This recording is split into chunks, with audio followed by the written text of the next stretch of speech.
Hello, everybody. Sorry about the wait. I was over on Extreme Movie Show. We were just wrapping that up. If we're talking about Transporter 2, so if you've not subscribed to the Extreme Movie Show, it is called Extreme with a there's no E in the beginning. It's just Extreme Movie Show, 3 words. Go check that out. Subscribe over there. We could really use the watch time over there, even though it says we're over like a 1,000 subscribers. The watch time just seemed to die out over there. I don't know. People just don't care, or is this a bad time spot frame? I don't know, but I never know. YouTube is always changing. I'm live on this channel every single day to try and push the algorithm into saying, hey, we're active, let's do something. So but all right though. Hello to Marania, hello to Cheeseburger and Comics, what is up? And Cheeseburger Comics saying, I'm loving the Archie comics, Army of Darkness. I honestly am looking forward to that. Now, think about Archie. For those who don't watch Wes's videos over on Thinking Critical, he had mentioned that Archie in one of his shorts thing is going over to Ani Press, which he said is like, okay, Ani Press almost went out of business a couple years ago. They were saved by some other company, so it's like interesting to see what happens with Archie comic books in the future if Ani Press goes under, because Archie used to be a household name. But I don't know if it still is, though. But I know. It's like the Millie Tyler Moore show and some of the other ones, hee haw. Once a certain age group, goes out, gracefully. Yeah. So I don't know. We'll find out. But let's just jump right here in the books here.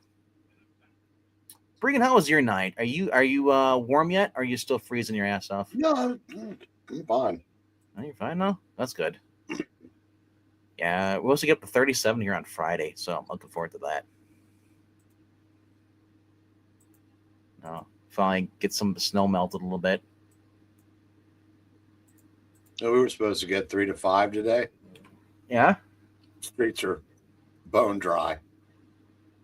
That's always great. Because Punctuary Phil over in Philadelphia, he saw a shadow. The one here by me didn't see a shadow whatsoever. He just said, "Let me sleep." But so we'll see what happens if we have six more weeks of winter, or maybe we'll get an early spring. I'm hoping for an early spring. I just hope that this summer we don't get a lot of rain. It just felt like we got a lot of rain last year. But all right. So if you're new to this, we talk about the new comic books coming on every week on this channel here. And if you have any questions, if you want to look at a book that it's not in my top 5, I'll definitely click on it. We can look at it, review it. Just let me know in the chat. And hit that like button if you haven't done so. It helps encourage the algorithm. Say, hey, people like this. Because it doesn't always share it out, which is kind of sad. Notifications do not exist. That being said, my number 5 this week, it was kind of slim pickings for me, because I've dropped some books because I just don't like the writer and I don't like the direction that the book's going. My number 5 for me this week is from a writer. I just read a miniseries by him and changed my mind a little bit. I read his previous issue, and that was Wolverine number 14. So this week, Wolverine 15's out. My only concern is that this week we have a new artist on the inside, Mike Henderson. So this is Wolverine versus Alpha Flight here. Dan Panasian is doing the cover. I don't know why they don't. Hey, pay him a little bit more. Let him do the interior art. Give this guy some more work, Marvel. Quit being cheapskates. You don't have that Disney money. Alpha Flight versus Wolverine. It's Department H's premier strike team versus their most famous alum, as Wolverine throws down with Alpha Flight. If Logan can't reason with them, mutant lives are at stake. Saladin Ahmed is not my first go-to, believe it or not. My first go-to when it comes to like, he's writing a book, I gotta go check it out, because I tried to get into his Daredevil. That was horrendous, and he's did some other books in the past too, or just not up to my No, my likings now. For those of you who are bigger Claremont or Byrne, Wolverine, X-Men fans, you probably don't care for the newer stuff right now. And I can only imagine Wolverine's fought Alpha Flight like 50 billion times. At this point, I think he's fought everybody at least twice. Am I wrong, Breen? No, you're not wrong. Yeah. But so far, this has been. I read the one previous to this, and I might start. This is probably my jumping on plan. I'm gonna start reading some Wolverine books. No, I definitely gonna go back and read more of the back issues of his original ongoing series. But I want to check it out. Now I wish it wasn't $5 for 32 pages. That's the thing I don't like, because that extra dollar is going to Dan Panosian or Panosian Panel Vision, like I call him all the time. But yeah, I do like the cover though. The cover is really cool. But and if this book turns out to be crappy, I'll just collect the covers through JPEG format. Of course, there is weird curvy claws are back. This variant. I don't like this. This is a kind of a weird Wolverine. And this is Jeff Shaw, which I've never heard of him, but currently he's a Stormbreaker, so they're pushing him. For all I know, he could have been around for 20 years, just like Mitch Gerard. But it's okay. I like it. Not a big fan of the mask being that long and pointy. Maybe because of the angle of his head, that's why it looks that way. It just looks kind of weird. It looks like antenna. Almost like Ant-Man when he has his little antenna stick out. And I'm just sick that I'm bored to death. Bored to tears with Black Panther. He can go away. He can go back to Wakanda. But yeah. So that is it for this one. We got going on the chat. Hey Henry, how's it going? I love rain. You don't have to shovel rain. Well, when you get enough rain, you have to pump it out. That's why I have a backup pump. But yeah. Alrighty, so that is my number 5. Saladin Ahmed is the closest I'm going to get to Ryan North. I don't know if that's a good thing or if he's worse. My opinion, I think Ryan North is a worse writer. I think Saladin Ahmed is kind of like right behind Jen McKay in quality. All right. Number 4 for me this week, though, we're gonna drop down to a book that Jeremy Adams is leaving it, and I heard that Dan Abnett is gonna be picking it up, which I'm excited for. I love Dan Abnett on Guardians of the Galaxy.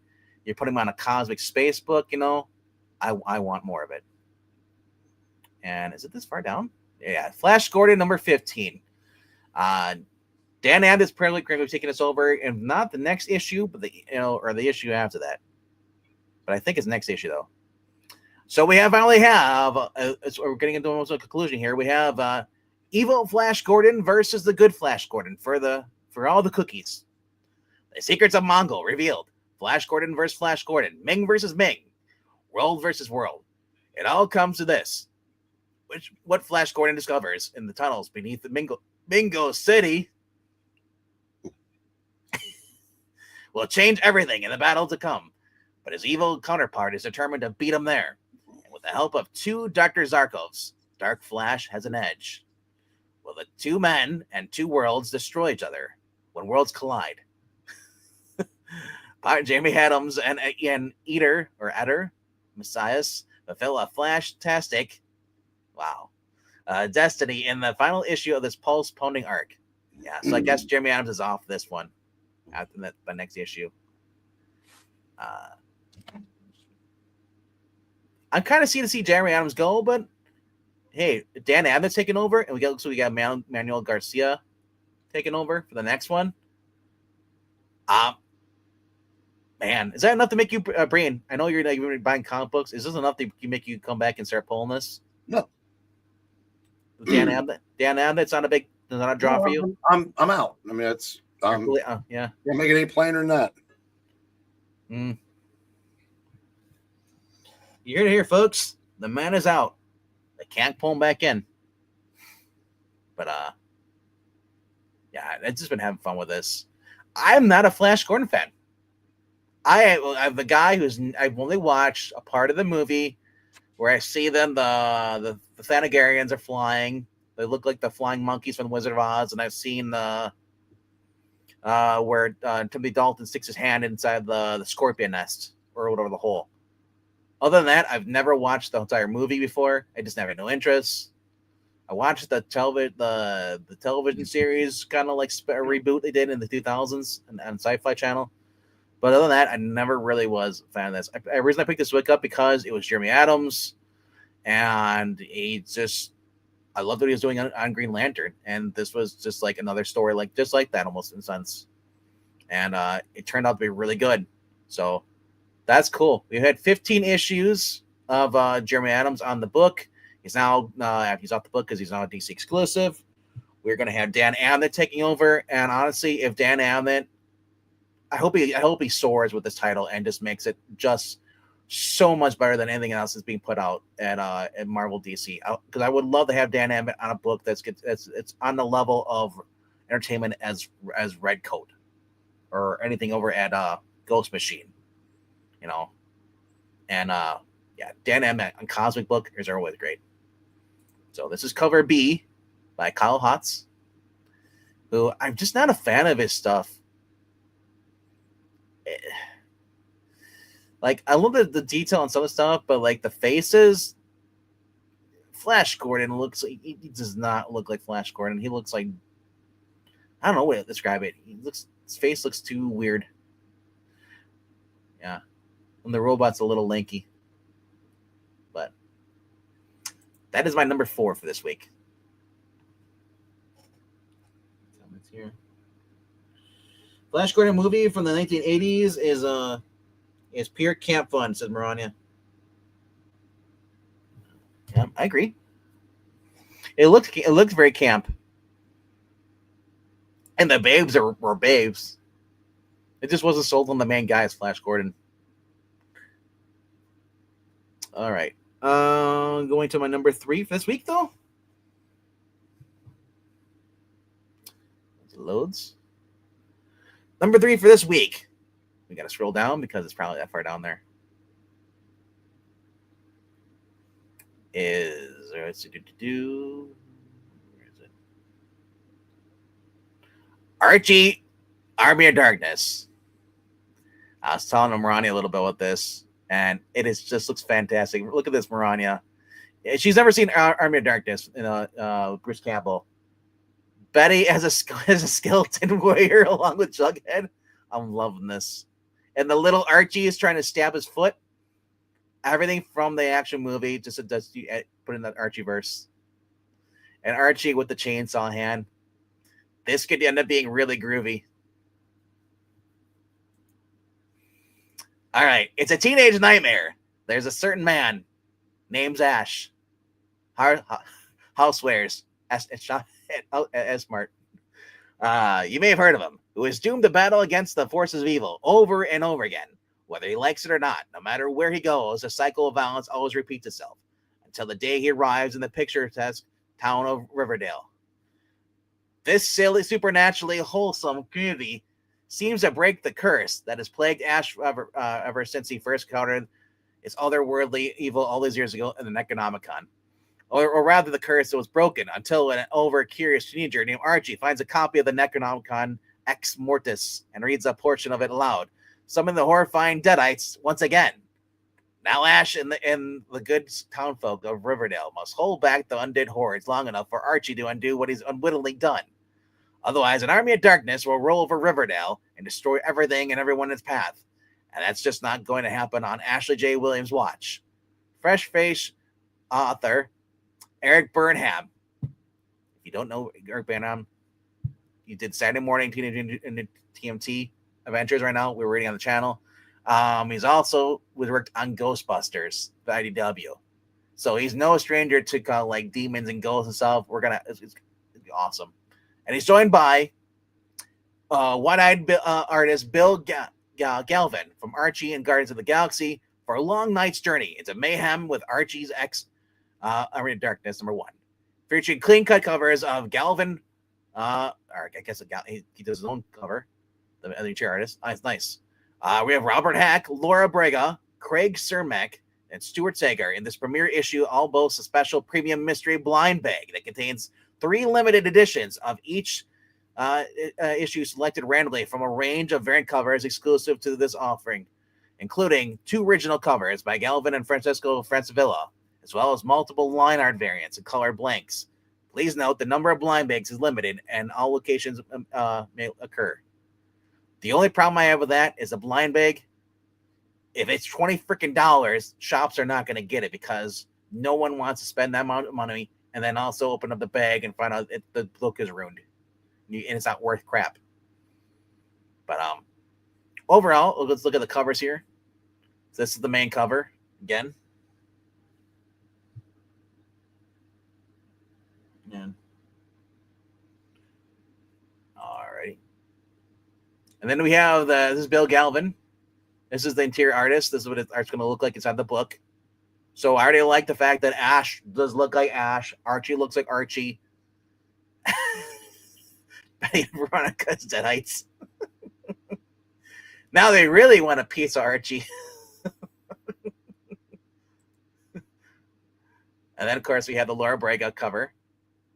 Kind of a throwback to that Archie, it was a 2015 or 2016 series where they it was a new Riverdale kind of series. I remember that. I can't remember what it was called though, but yeah, it was just like it was kind of this style art.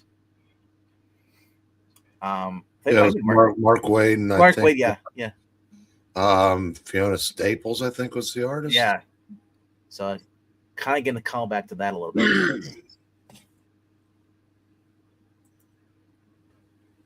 Craig Cermak, who is no stranger. This.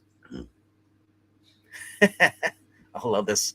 The Bruce Campbell, like if you can get the Bruce Campbell face, to me, you're a great artist. And if you can get that, I don't care if you don't interior, like. Oh, that's kind of cool. All right, and there's Stuart Sager. So who wants to be the first to sign my yearbook? Archie. I love that. There's the blank cover. Yay. I gotta say those. I love the fact that we don't have freaking Fred Van Lente on this book. That would have killed any interest I would have had in this series. The fact that you actually put on a decent writer on this who respects the actual anything he does. Like I said, Eric Burnham does the Saturday morning adventures for the TMNT Turtles. Pays attention to detail. It literally feels like the actual cartoon I watched as a kid. Same with Ghostbusters. He's just so much attention to detail. So I think we're gonna have fun with this. This is the mystery bag cover, or I guess what's gonna look like on the outside. Yeah. This is the cover you could get inside the blind bag. Or the cover.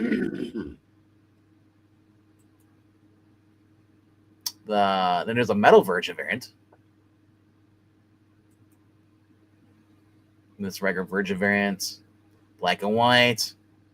These I don't like it. It's a cover like 1 in 10s. Like I never understood the appeal of these. But more Virgin variants. Yeah, so they are. But overall, I think this would be I think this is going to turn out to be actually a really good book. All right, we're going to go over to my number 2 for this week. Afterlife with Archie vibes. I agree. Summer. That was my number 3 choice. I'm going to my number 2 book of the night. Just waiting for it to load. Come on. Loading.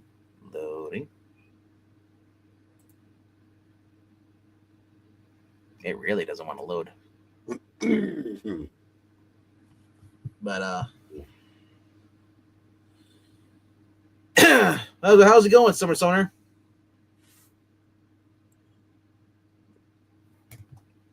What the heck is with this thing? It doesn't want to load, brain.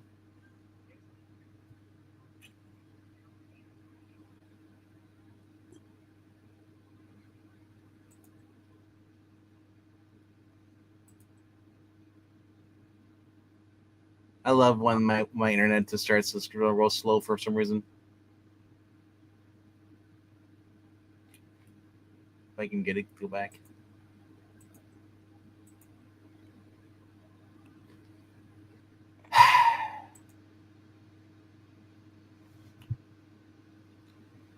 I apologize. There's technical difficulties here for some reason.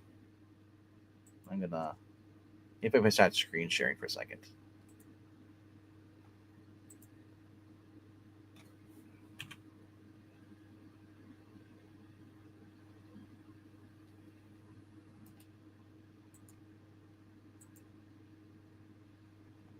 Do.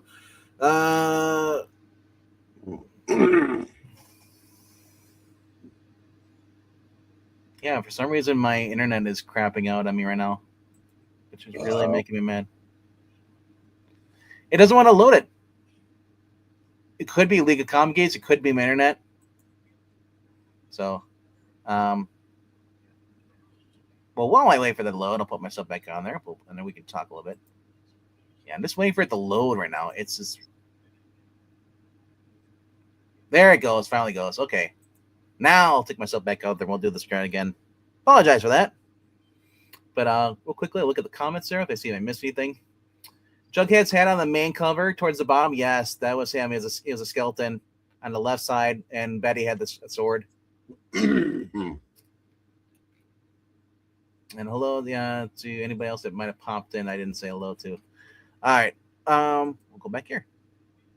Let's remove myself.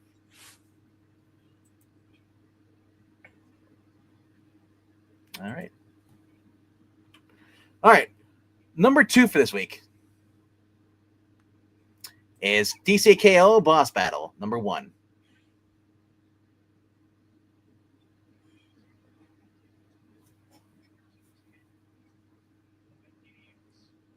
And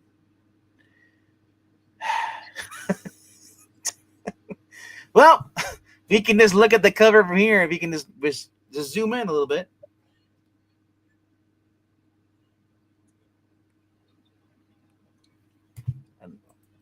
And there it goes. All right. It says, to save our world, they must battle the champions of other worlds. Unexpected fighters from beyond the DC universe enter the arena. Wait, what? Who? Why is the Hulk? And how? As the remaining champions in the DCKO tournament prepare for the final rounds, they discover that there isn't enough Omega energy or Milky Way bars left. They crown the winner a king, Omega. To have any hope of stopping Darkseid, they'll need to engage in combat with the champions of other worlds beyond our own, including Annabelle, Homelander, Sub-Zero, and more. This shocking star-studded crossover sets the stage for the final chapters of the epic DCKO event and features matchups you'll never imagine possible. The ultimate battle is only beginning. So as you can see on the cover here, we've got some Mortal Kombat. We got Sub-Zero. We got Scorpion. We got Batwoman. We have Star Sapphire, Static Shock. Not Static Shock, but Black Lightning, Wonder Woman, Red Sonja, Plastic Man, Lex Luthor, Vampirella, Red Sonja, Superman, Homelander, Sabrina the Teenage Witch, Annabelle from that boring Conjuring movie. We got from something Beneath the Trees or something like that. One of the characters on there. And then we have Joker too as well. Jeremy Adams is going to be writing this. So that's one reason I'm really picking this up. Some of the variants here. There's like, so we get Homelander versus Superman. Derek Robertson, who is no stranger to The Boys with Garth Ennis. Coming back and giving a cover here. It's Adams and Giomenico, who basically was working with him on the Flash book for a while. Gonna do the interior. There he goes. Yeah, this is here. Kind of weird. Is that Boris the Bear? No, that's from the Beneath the Trees, whatever, or Final Beneath the Trees. It's a book a couple years ago, 3 or 4 years ago. Angleton was all excited about this book. He was trying to sell it on an auction. It was about a bear and it's framed for murder or murders people, kind of like Dexter or something. Something weird like that. Frank Cho variants with Derpy Bats, Vampirella, Sabrina, Red Sonja, and Wonder Woman. Now, how do they get to use all these characters? I do not know. That's the one Red Sonja is privately owned by this couple. Archie, I think Archie right now is hurting for money. Like I said, they just got picked up by Oni Press, so maybe they made a deal before this to feature their characters. Because Sabrina is an Archie character property. And Vampirella, I don't know if that's a Dynamite thing, so I don't know. But like I said, it's Jeremy Adams. I'm glad they have Jeremy Adams writing this, because anyone else would have just made this like a just boring book. We got there you go. You got your Jeffrey spoke. So yeah, Red Sonja looks a little different though on that cover though. Wowza. Yeah, I don't care for Mortal Kombat. Honestly, I think this is the wraparound. It is a wraparound variant. With all the characters, and then we have Gleb Mavkov. This is the AEW variant with MJF versus Lex Luthor. I don't remember MJF looking like Frank Grillo.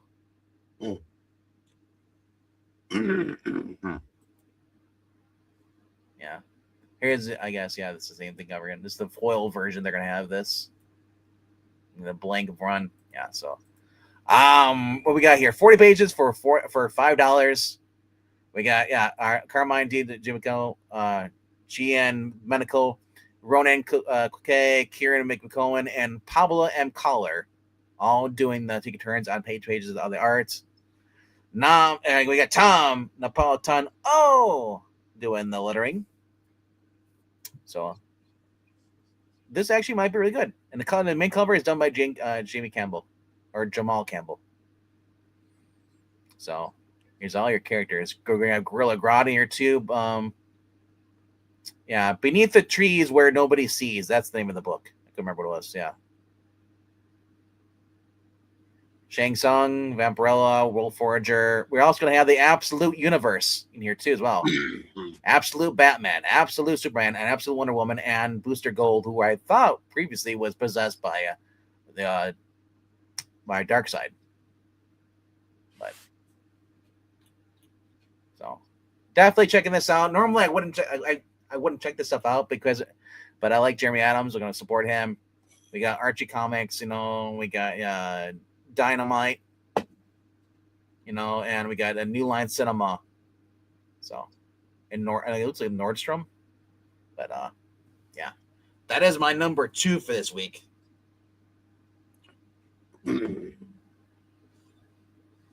Yeah, the KO Omnibus actually will probably be 2 of them for how much crap they got in there. Unfortunately, like I'm just like when it came to Civil War. I hated Civil War, but I like the tie-ins. So it's if you like everything, it's great though. But a killer teddy bear, yes. I knew you'd like that. Okay, what's up?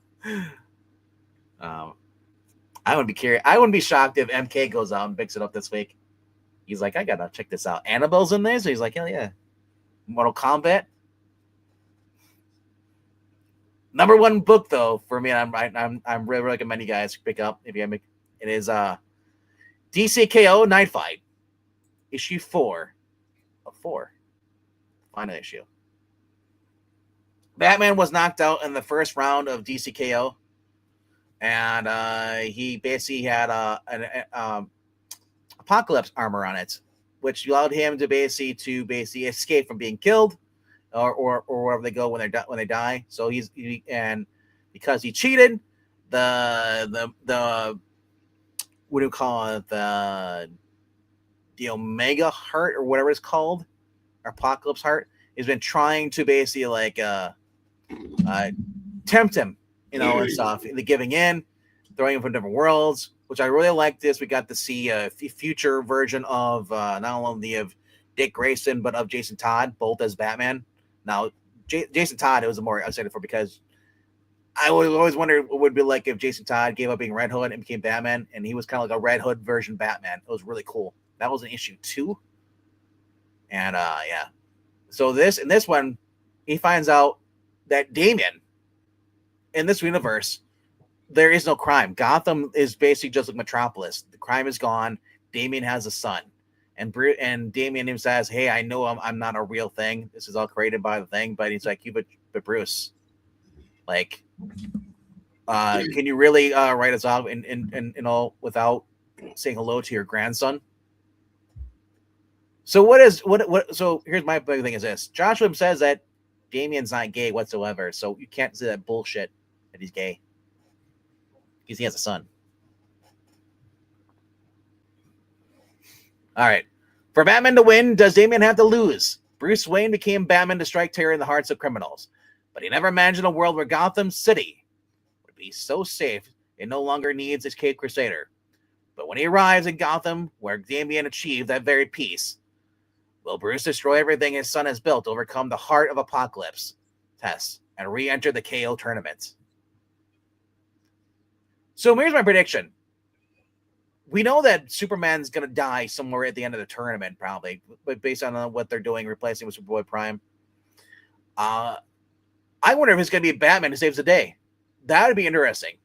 Now, and some people may not like that, but hey, Batman has always been my favorite character out of the Justice League. He seems like the guy who could probably save the day. He's smart? He's very adaptable and a survivalist, and he's smart. So, but we'll find out. But overall, this is the cover A. He's got the little robot stuff too. And I love that Damian still has the Batman costume, but he also carries a sword with him too. And this is a Chris Burnham cover.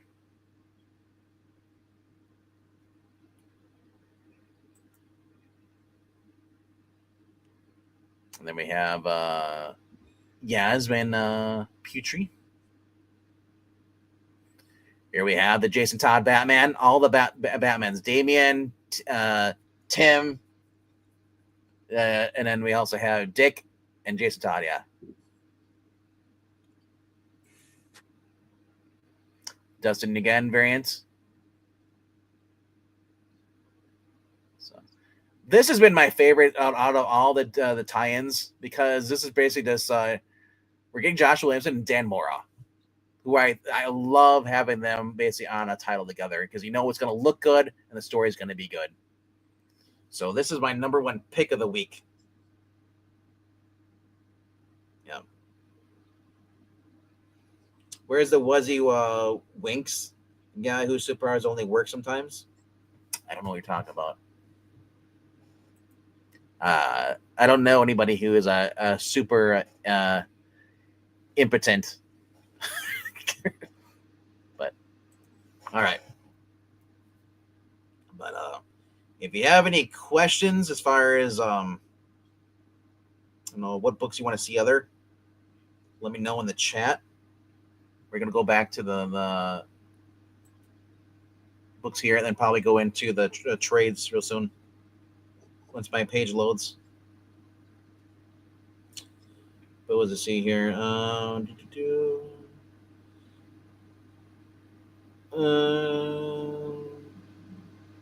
Never Say Never. Something might fall out of the sky.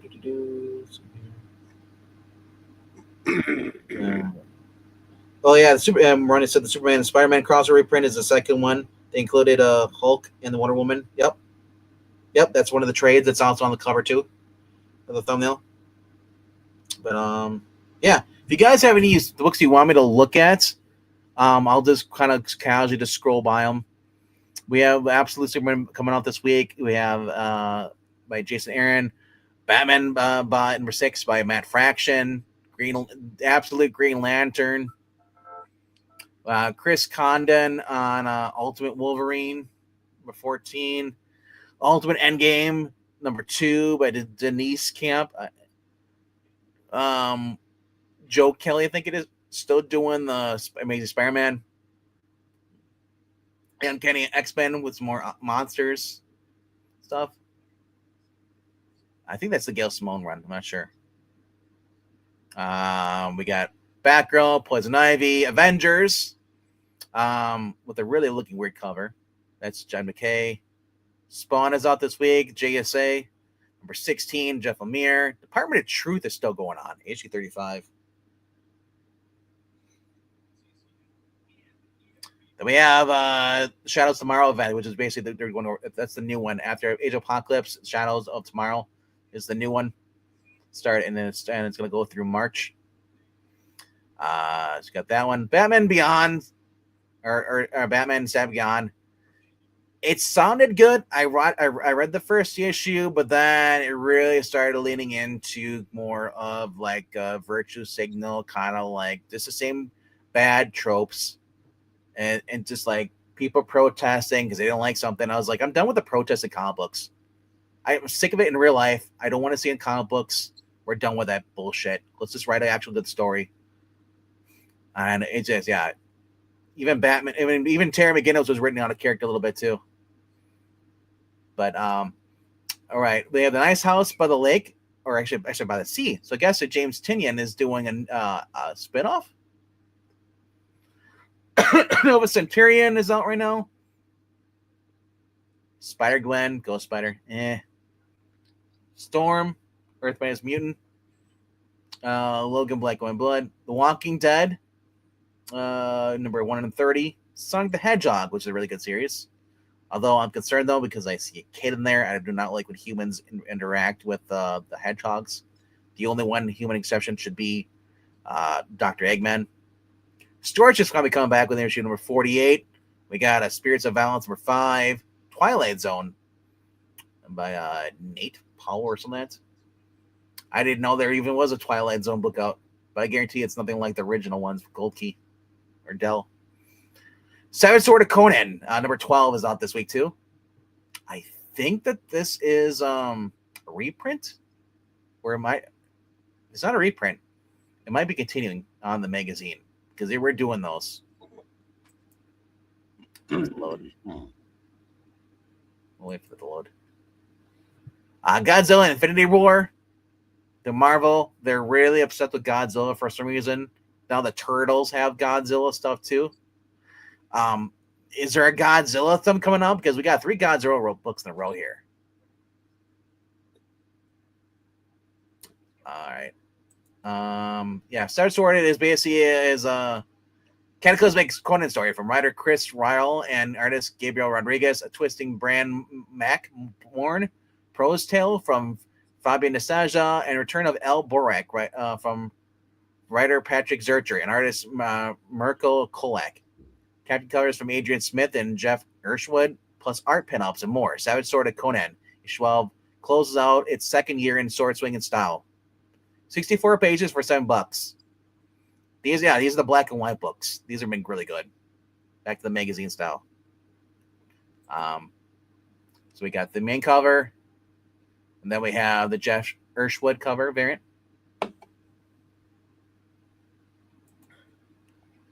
And there, all right, and we've got a foil variant, which I'm not a fan of that. And there's a virgin variant. Not really great for the pink covers, but it's okay. It is what it is. Good trades here. There is I want to talk about this book here once it loads. Orc number 1. I saw this was coming out, and I was curious as far as what was going to be. Come on, load.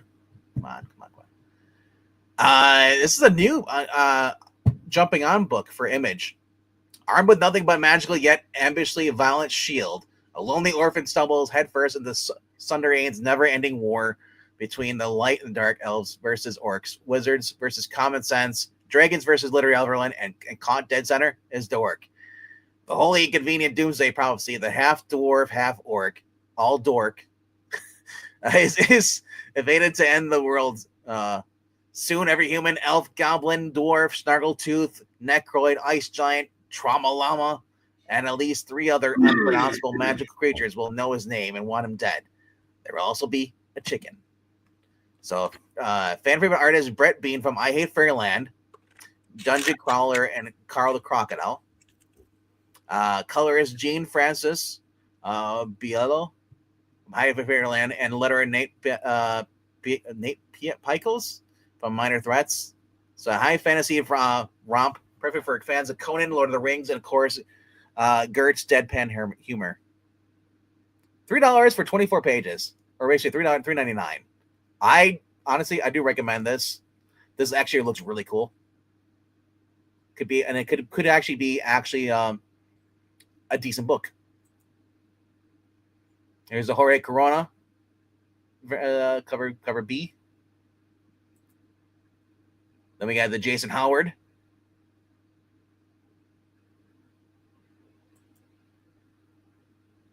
And this is Ryan Otley wraparound variant. Ryan Sagman does a 1 in 50 with a chicken. Nice. Of course, I got these. I hate these covers, the blank covers. East Coast Comics exclusive.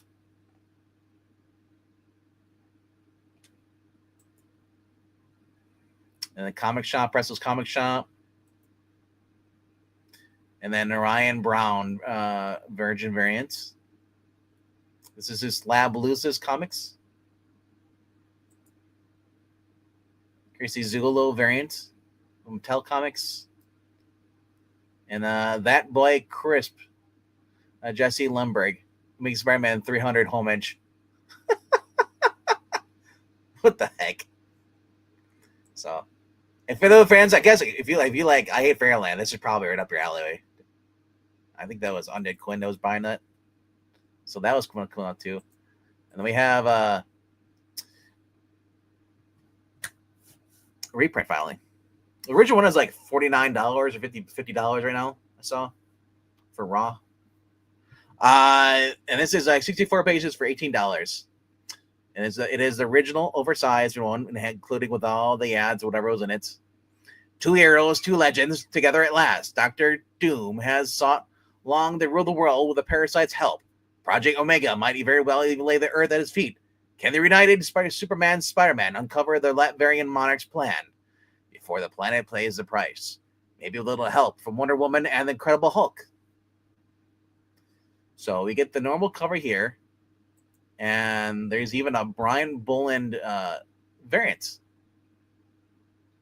Now, I know most people don't like variants, but it's Brian Boland, and this is the original cover. It looks very. And now the main cover is John Romita Jr. or Senior, I believe. But I do like how it looks a little bit cleaner. I'm not a fan of Superman's face, but I love Doom, and Parasite looks really awesome in this. And then here is foil. You're gonna have a foil version of this, and then there's a blank one here. I think it's just stupid. So that's coming out this week. I do recommend it. This is a Marvel Treasury edition, number 28. Yeah, from 1981. Definitely pick it up because I don't have either one of those. And then Superman Chains of Love is coming out this week too. Not a fan of that. DC versus AEW, number 1. If it wasn't Steve Orlando, I'd be definitely getting this book because I'm a AEW fan. I would love this kind of check it out. Even though I think kind of wrestling and comic books should never mix, whether it's WWE or whatever. I don't like John Cena appearing in that Scooby-Doo movie. I thought that was dumb. But this could be good. Solid Ahmed proved that he can write, at least enough to entertain me. Maybe Steve Orlando will do this, but this might be a book I preview online before I even decide to even pick it up, because I will not blind buy books anymore. You know, Thunder the Barbarian by Jason Aaron is coming out this week too as well through Dynamite. That is $5 for number 1. I think it should not be $5. These books should be starting off at $3.99 if anything. You know, and then if they want to jump the price up, they can, but only after they prove that the book actually is worth buying it. Vampirella by Christopher Priest should not be $5 because you have Christopher Priest on there. That should be down to $2. Actually, can't pay me enough to it. Christopher Priest is a horrible writer these days. Of course, Teen Titans Go, number 12. Love is in the Air, a Valentine's special. So you know what that means. Next Monday, Teen Titans Go comes back. And then we also got Gargoyles with Darkwing Duck crossover finally happened over at Dynamite. And Night City is all this like this week too as well. And of course, you get Avatar, Rick and Morty, and then some other variant stuff. Keen Spot, which I can never find any books, but they are having. It looks like it looks a hot girl on the cover, so I'm sure Jeff will get it. And then Werewolf, I've never heard of that. That's in Mad Cave, and a lot of variants. So, all right, on to trades. Well, summer, the idea with those covers, those are ones you take to conventions and have your favorite artist draw something on it. It could be anything you want. It doesn't even have to be whatever it's on the title. A lot of times, Frank Joe will take those covers and he'll draw a lot of cool, fun stuff on there. But yeah. All right, so we have Absolute Batman Volume 2 coming out this week, along with Batman the White Knight Compact, which is for $10. I do recommend this. Harley is Sean Murphy Gordon, or Sean is it Sean Gordon Murphy? I think it's, yeah. That was a really fun book. Absolute Power, definitely do not recommend. That was just dumb. I do like Mark Waid and I love Dan Mora, but the whole event with Amanda Waller, I'm done with that. Unless you had a bucket of chicken randomly put in there, then I would recommend to book it. But just like this Amanda Waller is just dumb, and it's just based at the point where Amanda Waller was better in the John Oster Suicide Squad. I do not like her in current day DC. And then we have Jeff Johns where he says, you know what? We're just going to do Krypton now. Forget the 30 years of awesomeness. Yeah, the new Krypton Saga Omnibus, Volume 1 hardcover, collecting those early 2000s books. Yeah, it was like 2008, 2009, and yep, I absolutely hated it when it came out. Greg Ruck is on there too.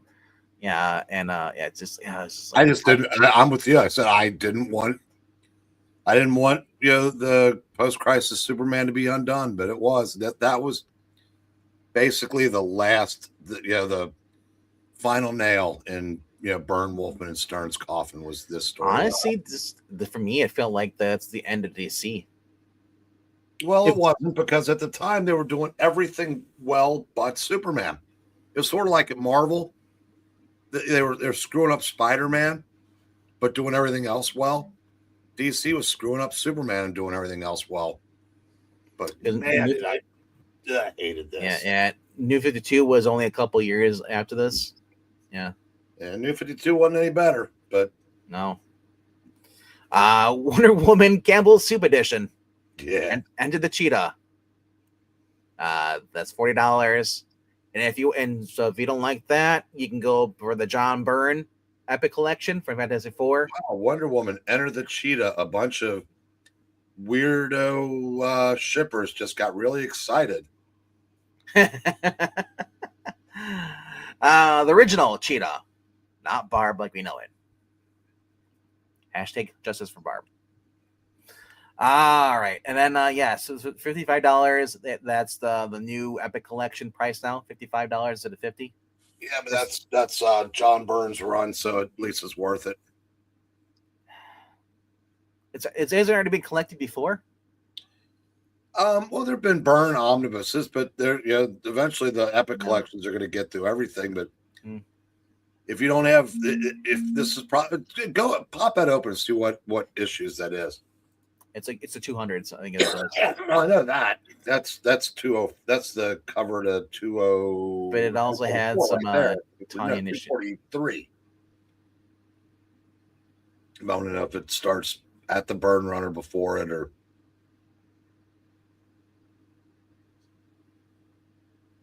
Loading. Just stare at the blank screen, everybody. He'll be there eventually. Frank Joe Jaws and them and their reverence in his circle. Yeah. Summer. You've been reading all the Golden Age stuff. You're just talking about. You've been reading a lot of that stuff. So I don't know if you have like a digital collection or you actually have like the omnibuses for Wonder Woman. I don't know how you're reading those, but yeah. So this is Fantasy 4, 232 through 248. Then this is the other something running with this. And what would be better that you have this? Let's put in Fred Hembeck. Yeah. Fantastic Four roasts. No one needs that. No one. And then material from What If, number 36. I'm not sure what If 36 is. I don't remember either, but that seems like it doesn't seem like a lot of issues for a Epic collection. 496. I mean, there's usually that's what 19 issues. Yeah. And then some oddball shit that nobody cares.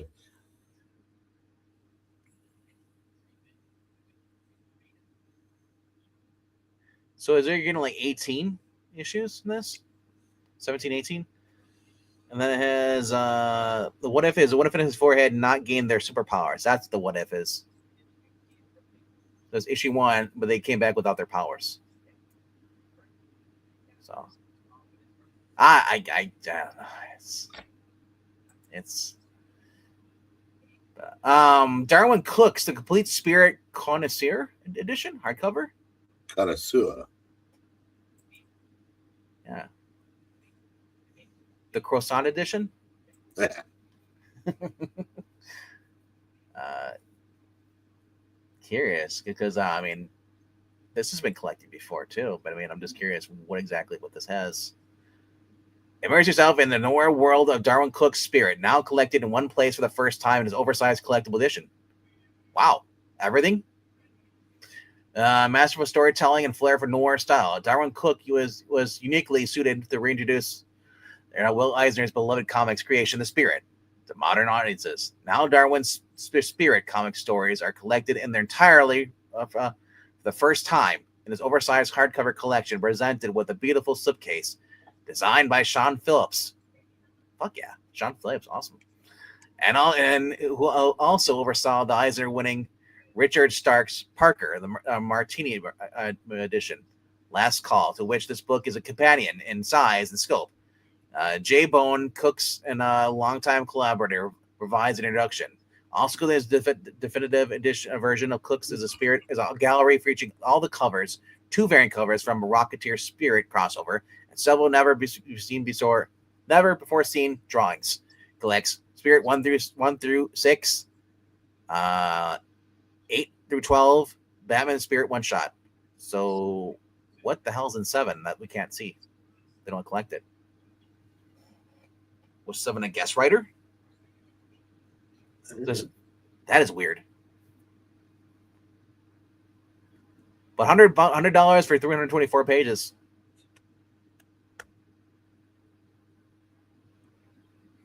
So you're paying $100 more or $50 more for less pages versus the Epic collection, which is $55. And like has over like But, huh? Darwin Cook's the one that passed away. Yeah. Yeah. He's the one that, or is he the one that worked on Static? Or am I thinking someone else? No, it's Dwayne McDuffie. Dwayne McDuffie. Okay, I just get those two confused. So that's coming out this week. Hey, look, the Century Omnibus. And apparently, Century is coming back with a miniseries or a one-shot. Paul Jenkins is returning in March. Well, at least it'll be the right Century this time. I see what you did there. What? It almost feels like it was a century ago when they did the No, that's it. The last time she was a lesbian of color in a wheelchair. It was like they took every virtue signal they could cram into one character and made that the Century. Creepy presents Bernie Wrightson's trade for $25. Then we have look, new champions. Blech. The only Century I like is American Century.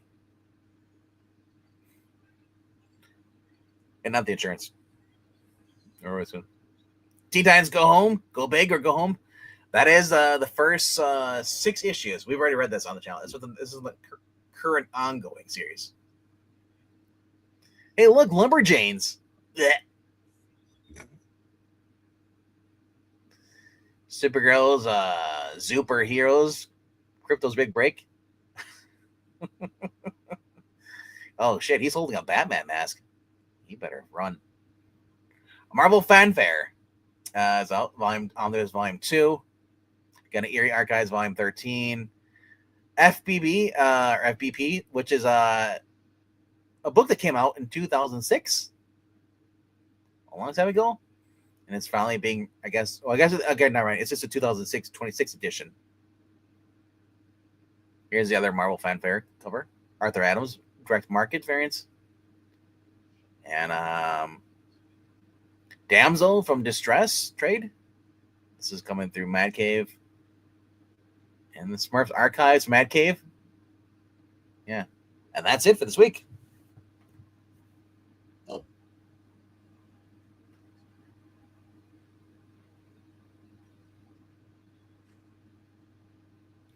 And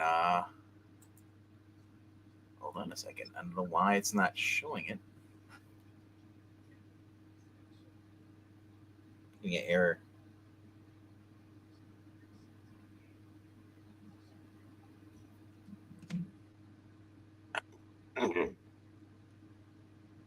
Yeah, sorry about that. Yeah, just 1 second here. Let me go back in. Let me yeah, that was weird. So I got a held message from whatever Summer was trying to post. It wouldn't let me approve it. It kept saying error. So, oh yeah, he's making fun of the lesbian and wheelchair thing. Alrighty then. All right. Let's see what's going on in the chats here. The original cover looks like a painted one. I think you're talking about the Superman, Spider-Man one. But I believe it is John Romita Sr. on that cover. What about on what? The Superman, Spider-Man number 2. Don't think it is. It's a painted cover. I don't think it's Romita. Or is Romita doing the interior? No, the John Buscema did the interior. Marvel Treasury 20. I have to look it up. And it really was the original cash grab. Other than that, it had Superman, Spider-Man in the same comic, and a Wonder Woman and a Hulk scene. It literally paled in comparison to the first one. But at the time, there had only been either one or two others. I can't remember if that came out before the Batman and Hulk crossover. Either way, like I said, it's fun history now, but it wasn't, It was a letdown after the first one. The original one was $2.50. Yeah, it's that Blake Copy. It's the cover artist is John Romita Sr. with Bob Larkin. Oh, I didn't. Oh, okay, that makes sense. I know Larkin was a painter. Yeah, so he might have. I think Romita might have drew it first, and Larkin just kind of painted over it. That would make sense, actually. Yeah. So paint my numbers. Jumbo Summer cover is yeah. So the one is there. The main cover, the cover A is Ramita. The second one, the variant was a Brian Boland.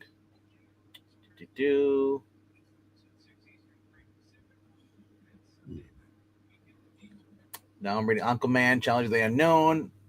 Yeah. In a parallel, I'm also having a blast straight into the July 1958. Cool. I read a Golden Age 3 Wonder Woman trades, 5 Superman trades, DC Finest, JSA, Plastic Man, and the one you recommended. It was superb. Nice. I've also finished them. I'm out of the Golden Age. Which one did I recommend? I recommend these every week, so I was just curious which one you're talking about. Was it the World's Finest one you're thinking about, which was the Mark Waid one? Because that's been a fun series. Kind of catch up here on some chats. FPP is a fun Vertigo read, says Undead Quinn. And hello, Undead Quinn. It's been a while since you've seen you on the channel here. What else we got here? Time travel story. I want to hear what's the comic to buy this week, according to Breen. Did you? Oh well, Breen. Yeah, I read up all the books. Was there a book you said you would probably pick up if you had didn't have to worry about money or anything, or just interest? Piqued your interest? Nothing. Nah. Okay, well, let's put it this way. Let's pretend you had a gun to your head. Which one would you grab that saved your life? Flash Gordon. Flash Gordon. Okay. I mean, if I could limit myself to Flash Gordon, Dick Tracy, and Space Ghost, I would. But I always, yeah. Like I said, I have an addictive personality. I can't limit myself to that. Then I start getting things around me. So this is the guy who books I have. I always have more books than anybody here. I'm able to get the occasional trade without. I got the Brubaker book without, the floppy without getting a bunch of other stuff. And that's. But I honestly, I don't miss him either. Here's the thing: when I quit comics for 4 years, I didn't miss him either. And if I really wanted to read them, I had the pirate. If I really wanted to, but then again, I would look online on some of the pirate sites to check in to see what was going on because I hated New 52. And every time I checked in, they're still doing New 52. I was like, hey, I'm not going back. Now I still had back issues I was reading, but I just wasn't going to the comic book store. And I kind of felt bad. It was like when you go to a place and then you show up about 4 or 5 years later and you're like, oh, hey guys, sorry for ghosting you. I gotta admit, and recently, the whole ICE debate has shown how disgusting a lot of comic pros are. Mm-hmm. I'm getting real tired of seeing Ron Mars and Jimmy Palmiotti bitching on X. Yeah, it's another too. If you're on social media and you see all this stuff, it'll change your opinion. It's just, but it also, and as far as the what DC and Marvel let their creators get away with in and out of the books, I just don't want to read them anymore. Even the good ones, I just don't. And I said, I maybe I'll go back and get the trades on Dick Tracy, but I mean, I have 2 issues of Flash Gordon that my friend gave me. I haven't read them. I mean, they're free. They're 4 feet away from me. I haven't bothered to read them. Well, you kind of went into the crime novels, right? Like stuff. So we're kind of really enjoying those. I read books now, so and I read.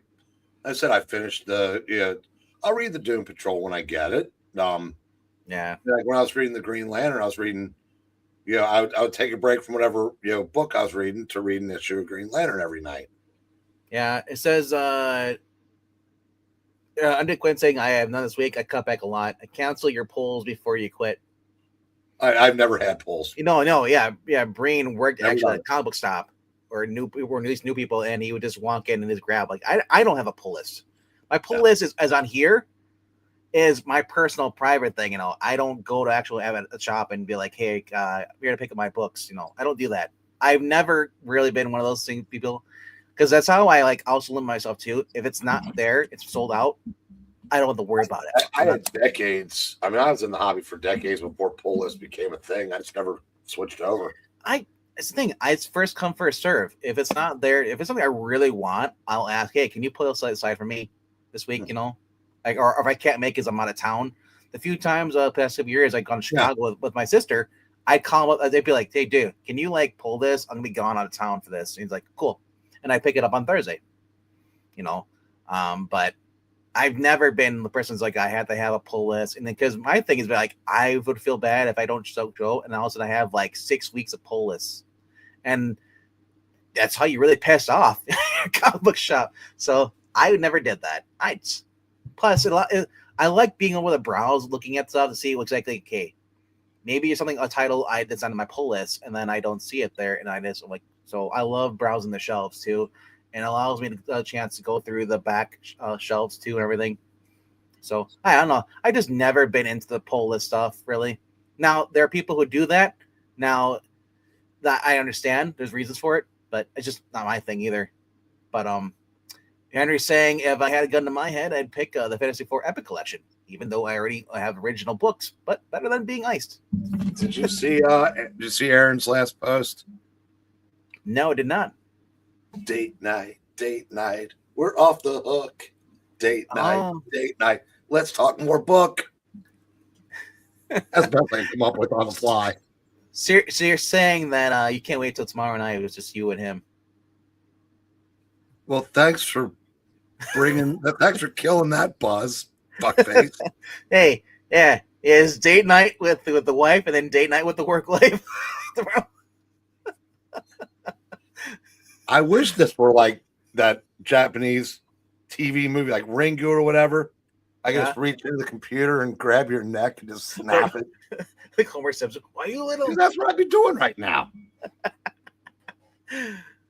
I gotta say it is nice though to set out some of the cover rankings because there's ones I really don't so care for, and my thing is like I like having with all of us there.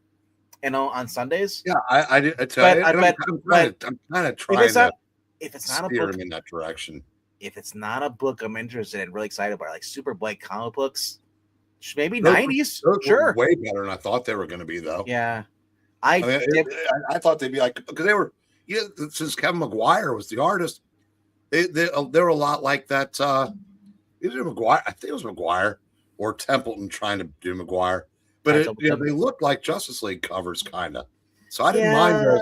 I was expecting to hate them. But the Justice League International books covers were better than those. Well, yeah, because all the characters were on them. But I expected it to be now, and you're going to argue, but I'm right on this. If that art had been 5 times as bad, but had a Venkman or an Egon on it, you'd have had your hand down your pants, giving them all 10s. So, honestly, there'd have been turtles on there. You'd have been 10 and up a store. Listen, this. I love that he did comic books, but I'm not a fan of the Egon and all stuff. Their looks because that was purposely done because he had a license to show their faces. Yeah, so. but if they're on the cover though, I'm still getting that cover 5 though. What I like is the monsters drawn by Dan Schoening. Everything else was it was really cool. And I'm also a little more biased too. It wasn't the waste of time I thought it would be. Because the only cover I've ever seen is that photo cover. And I thought, God, they probably all are photos. I didn't know. It's a photograph. Well, here's my thing. I don't want fake Superboy. I want the real Superboy. Give me the. Well, for some inexplicable reason, Jay has become obsessed with that series. I'm just glad that he found something, I guess. I don't know if it's gonna hold him back though, but he found something. Yeah.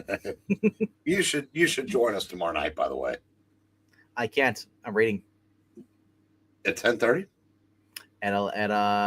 Well, with the girls, I am reading offline, and then I have one at midnight. Well, I know you want at midnight, but yeah, So usually that break is when I usually have my dinner or whatever. we're picking out individual comic issues that we really liked, and so it's not we don't do covers anymore, so that helps.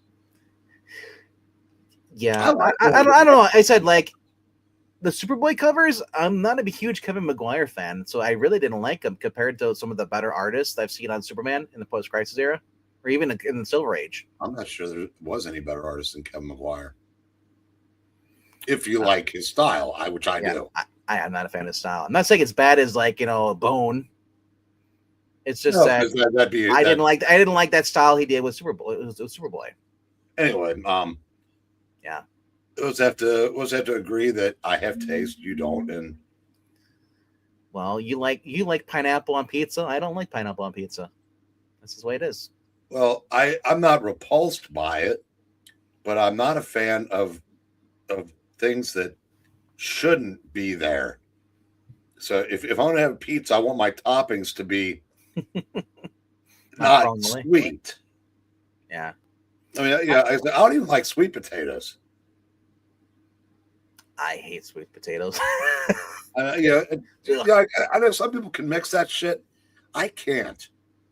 I said I like my sweets to be sweet and my not sweets to be not sweet, and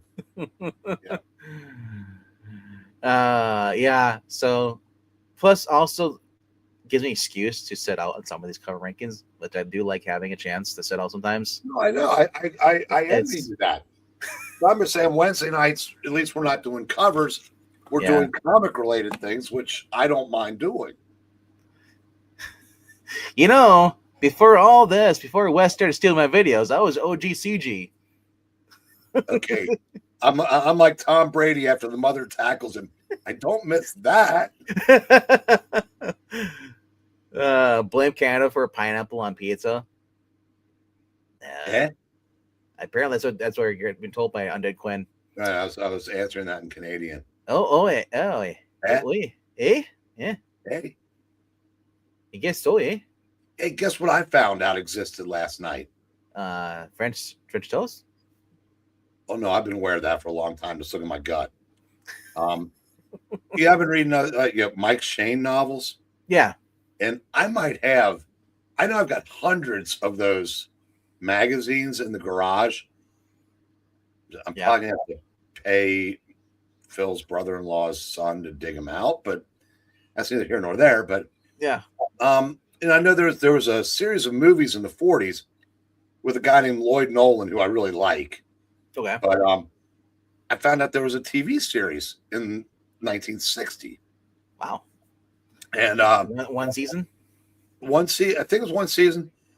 Tubi doesn't have it. What I have doesn't have it, but YouTube has about 10 episodes. And the one I looked up, I was two of the guest stars. I had no idea who the regular cast was. Yeah. I kind of know the guy who played Mike Shane, but two of the guest stars were people that one of them was in the Night Stalker movie, and one of the other ones was a guy who used to be in all kinds of westerns, but ended up being a big soap guy on one of the soaps I watched in college. So it was pretty cool. And it wasn't nearly as grainy as I thought it would be for 65 years. I'm excited about that because I was reading a Mike Shane novel, and I saw something that said, I was looking up, see how many there were, and they mentioned a TV show, and I didn't know there was one. That's kind of cool. My camera show with Darren McGavin, but it's still right. All right. Yeah. I'm trying to think of what I'm watching right now. I've been watching more anime now, which is really not it's not normal for me. There's not really much of a watching. Slow Horses, I'll probably get around to it, but I'm moving slowly towards it. What's your name? started Morania just season 2 a night manager today. okay. You're seeing the first season from it was like 10 years ago. It was the guy that played Loki. Oh and yeah, Tom the guy Hiddleston. the guy that was House on the TV show. Hugh Laurie. Yeah, Hugh Laurie was the villain, and Olivia Colman was on there. And she might be the best actress in the world, and I'm not kidding. Really? She's not pretty, and in that first season, she was pregnant AF, and that wasn't part of the character, but she was so good they had her on there. But I think she's great. But yeah, God, that show is good. I forgot how good it was. Nice. Yeah. I'm trying to think of. Morania was talking about a movie called. I think it's called Sharp, or no, a TV series called Sharp with Sean Bean. She's saying I need to check that out. I finished Wonder Man yesterday, and it's definitely a recommend for me. If you like non superhero shows, well, no, it's if you need it to be a superhero show, you're going to be disappointed. If you want, it's a show that could fit in anywhere. I mean, it doesn't feel like an MCU show. It doesn't feel like a Marvel show. If you didn't know who Wonder Man was or hadn't seen Iron Man 3, and they didn't have the Marvel in front of it, you'd never know. Yeah. It was just a unique show. Yeah, they didn't mention any other Marvel characters. So there weren't any. As far as I can tell, there were no Easter eggs. I mean, it is as standalone as it gets. Wow. And it's not going to be for everybody. Well, that's I kind of feel like that with Luke Cage. But Luke Cage used villains from the comics. When I watched the show, I had not read a single comic. Yeah, but I watched it though. It didn't feel like a superhero show. It felt like it didn't. I loved it. But I loved Iron Fist. I mean, I'm in that minority. I really wanted to see season 3 because I thought that was going to end up. I really think the plan was by the end of season 3, Luke and Danny were going to come together, and that was going to be season 4. Was the two of them together? I would have loved to have seen a season of that. Yeah, but what was it? What was the name of the guy that he was with though? Harry? No, it wasn't Harry. What was it? Harold? Harold? Harold Meacham. Harold Meacham, yeah. Yeah. Meacham was. Yeah, I can never remember if Rand was the son or if Harold was the son. But that was different from the comics. They became friends in the show. That was not the case in the comics, if I remember correctly. No. But I like that the whole 2-gun, Iron Man thing, or not Iron Man, but Iron Fist. He's got the glowing hands with the fists, the guns. I was like, damn. But unfortunately, they never did anything with that. But and right now there's supposed to be an Iron Fist book coming out, but I'm like, I don't know. Marvel needs. I understand they're doing all these shows like stuff, but then I'm surprised that they dropped all their cartoons for the kids. Marvel was doing tons of cartoons on Disney XD, and now, as far as I know, Disney XD doesn't have any cartoons after 2018, 2019. They dropped all their cartoons. I don't know because there was no one's watching it, but whatever. But it's like, it feels like Disney's kind of abandoned like the toy lines and all that stuff too for Disney toys for Iron Man, Marvel stuff.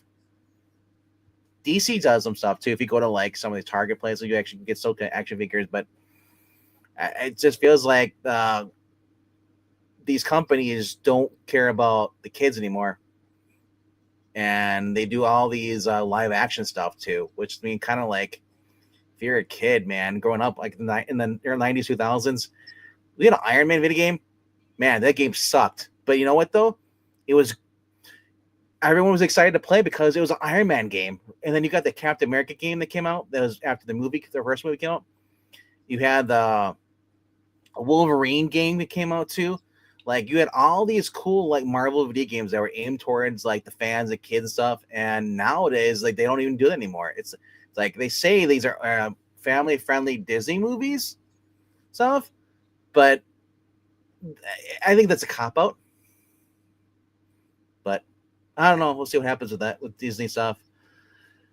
But who's in the chat here? Sirs, I do not want squash or beets on my pizza. What do you want on your tombstone? Blame Canada for pineapple pizza. Where else here?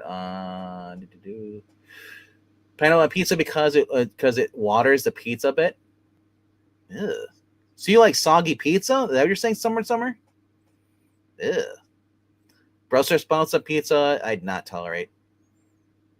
You know, someone probably out there has like Brussels sprouts, squash and beets, and pineapple and all these other weird stuff on their pizza. Everything you guys hate, somebody's out there is like, dude, I feel targeted. But yeah. So as far as the books come out this week, we went over them. I definitely my number recommend is Night Fight. That is that's the final issue of that little miniseries. Joshua Williamson with Dan Moore on the art. I'm hoping that the Archie series is really good. I need a good Archie Army of Darkness. We haven't had any Army of Darkness books. The last couple have been kind of like so. The Dynamite series that was put out by Dynamite, that sucked. The art was horrendous. Fred Van Lente is one of the worst writers out there right now. He may not be out there virtue signaling and all that other crap on social media, but he can't write for shit. Yeah, that's almost like the biggest disappointment in comics now is the just not very good writer. Now, Fred Lente has written some very good stuff in the past. Yes. Yeah. But I mean, it's easy to hate a writer, that writes with his politics on his sleeve or virtue signals too much. Then we forget there are some writers that just aren't that good. I had no idea who Jennifer Blood was until I read the first Dynamite crossover event that Dynamite did, and she was in it. So I was like, oh, cool. I'll go check out the character. Garth Ennis on there. We also had, Steve Grant had a run. And I was like, cool. It's about the mother and all stuff. It's a revenge story, for her parents and all that stuff. And she's a Lady Punisher thing. And then at the end, she kind of like walks away from her kid's life. It said like just to let them have a better life, through the foster parents. So for Fred Van Lente, I paused for a second. So for Fred Van Lente to come and like pick up and say, oh, now the daughter who last we saw was confirmed several issues, hated her mother for what she did to the family, blah, blah, blah, and have her and her brother basically becoming the new Jennifer Bloods. I was just like, what is this shit? It was so out of character. And then they wrote off the mother saying that she died. Blah, blah, blah. I'm like, what? And then the whole the art was bad. And everything was just so like Mary Sue kind of like style. Where the original one, the mother had problems. Every time she did something, it made worse problems. Even though she'd like take out one of like their evil like uncles or whatever, people that killed her, her husband, not her husband, but her dad and stuff. And but it would cause a rift in something else. There was always consequences. In this new series, there wasn't hardly any consequences at all. It was just so poorly written. And I don't know if that was Dynamite saying, okay, well, we didn't like the original, but we're going to take this IP that Garth Ennis made famous and then nerf it and change it. And then just like, what the hell? So, hello to Hypnotize. What's up, man? I just sent you something. Wow, you don't think about it when they're sitting at a table together. Yeah. Look what I sent you. One second, man. What's your question there, Hypnotize?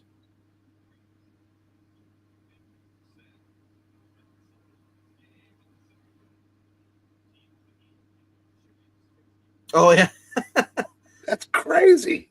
yeah. He's a wrestler. That's all. I know, but yeah, I know Dana Perino's short, but that is crazy. Can I play Brittle Bones Nikki by Rare American?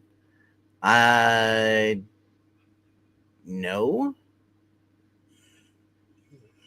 I don't play music on here. It's copyright laws, and then I don't know.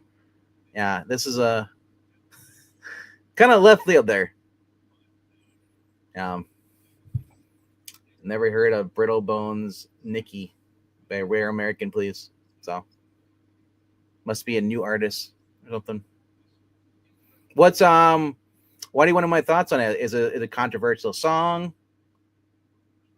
or something like that, or something you don't like about it?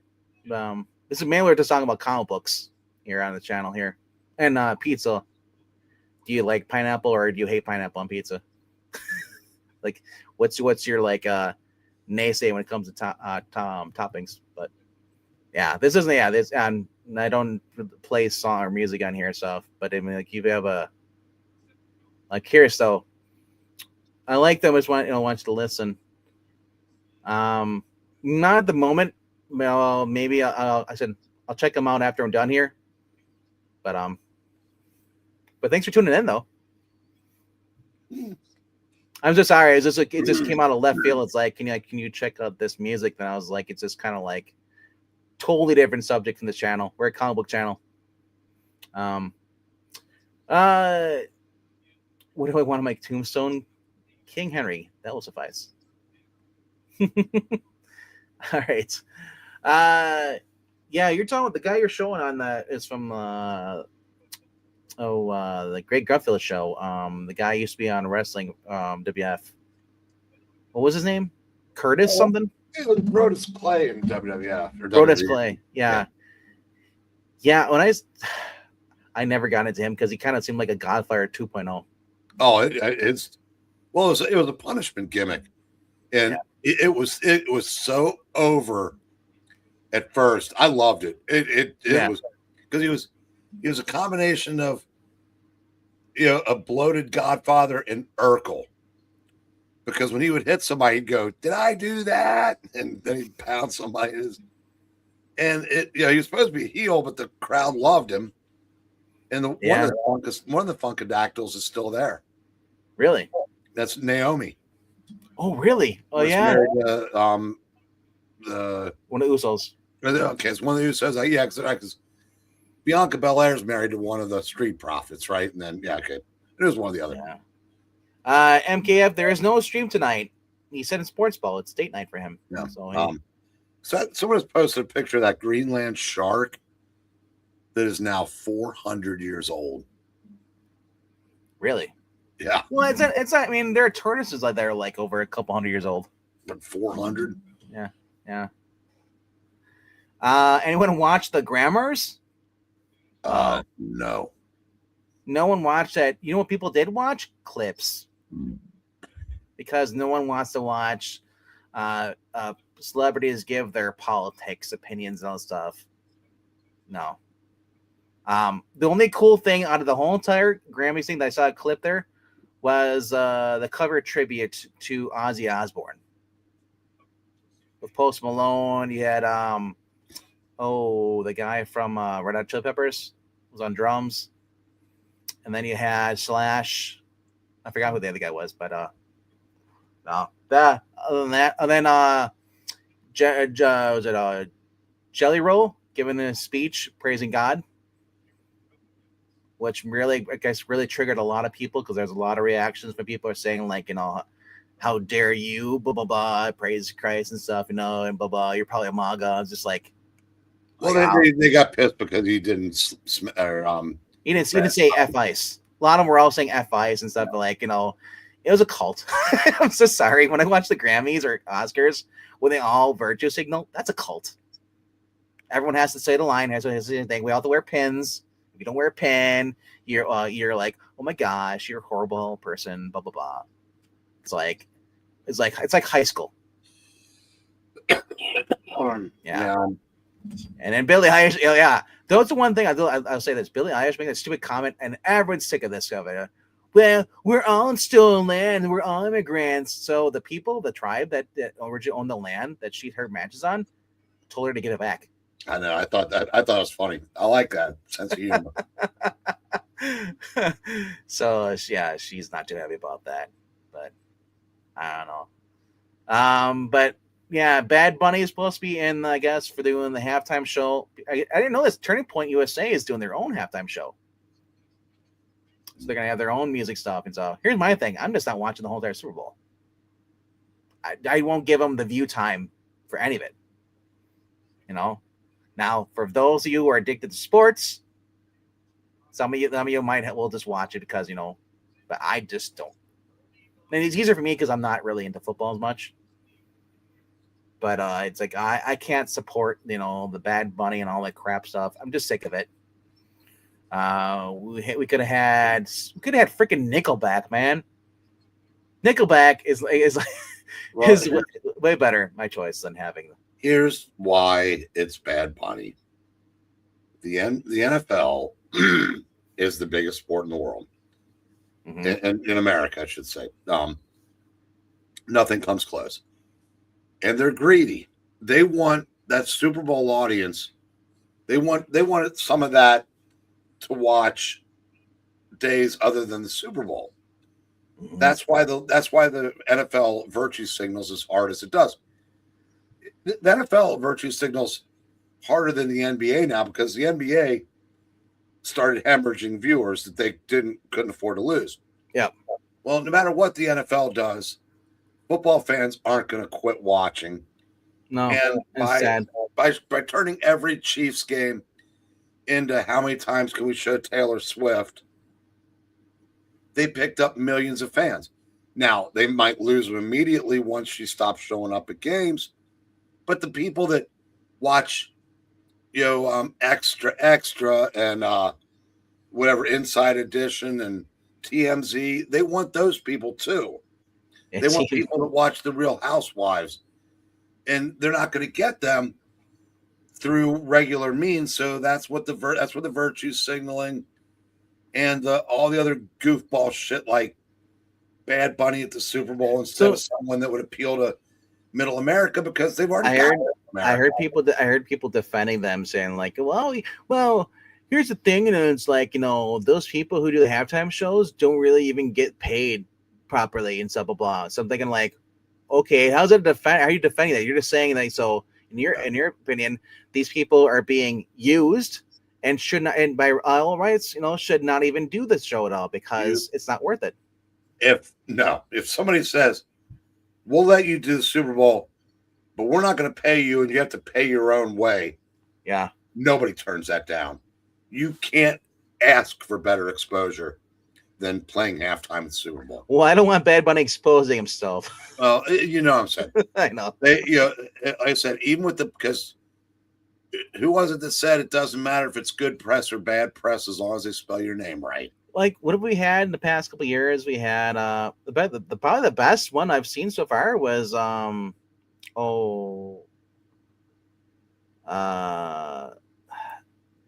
wasn't Shakira or J-Lo. What was the other one? Was last year?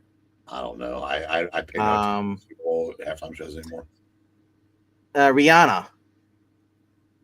Rihanna was probably the best actual Super Bowl performance we've had in years. That was 2 years ago, I think it was. And I know people complain about Bad Bunny, so of course they're racist. Not conveniently forgetting that the Super Bowl, their audience, like I said, is a little older. Football fans, and what's the most popular Super Bowl halftime show probably since Prince, who last I checked was black, was when it was Dr. Dre, Eminem, and Snoop, because they're old now. They're nostalgia. I mean, people like 50-year-old fans listen to them when they were young. Yeah, a 50-year-old can't identify with Bad Bunny unless they watch wrestling. They don't know. Even then, I mean, Bad Bunny had a collab song with Shakira, but unless you speak Spanish, But then when all you hear, listen, yeah, you got to learn Spanish to know, to watch my halftime show in America. I'm going to wear a dress. It's like, it's like, I'll go fuck off. But there again, he's not performing for you and me. no, He's performing for himself. For that, 14-year-old, questioning their sexuality goofball that the NFL, like I said, they want everybody. We'll see how it works. And to listen to famous people's opinions, they're like assholes. Move on and ignore. Yeah, everyone's got one. But well, at least Henry, at least my heart was in Seattle, so at least my head might have lost, but my heart won. Now you know what? I'll be happy for Sam Darnold if the Seahawks win, but I will laugh my ass off if the Patriots do, because the voting committee voted to keep Robert Kraft out of the Hall of Fame. And if he wins another Super Bowl with a different coach and quarterback, I will, like I said, I'll laugh my butt off. But I'm good either way. Yeah, under Quinn's bringing up that Bad Bunny is another satanic pop singer. There was one. Who was last year? Who was this? I won't even know if you say it. Wasn't it? It's like some like it was in New Orleans, wasn't it? It was that black singer. I forget what his name is. Or like he was. Jason Derulo, I think it was. I can't remember what it was, or something weird like that. And I remember that the guy had been on stage wearing like, dressing up like Jesus, wearing a crown of thorns and stuff, and was mocking Christ. It's like at this Kendrick point, Lamar. Yeah. And I'm like, I'm sorry. There's no family moral values in this stuff, supporting this stuff, and it's become showboating. It's at this point, but I don't know, man. It's like it's not. It's like Macy's, Thanksgiving parade. It's there, but after a while, it's like meh. It's all the same, and I just don't care anymore. It's different from when they had the Rolling Stones playing there, or hell, even had Creed was playing there. Everybody grips on Creed, but Creed Super Bowl was actually, and it was fun. But I don't know. It just seems like, I guess you're gonna have Green Day there too as well. Bad Bunny and Green Day performing. I don't know how that's gonna mix well. You're gonna have Spanish Green Day. Well, they do have the common denominator of hating Trump, and that's all. Yeah, of course it is. Yeah.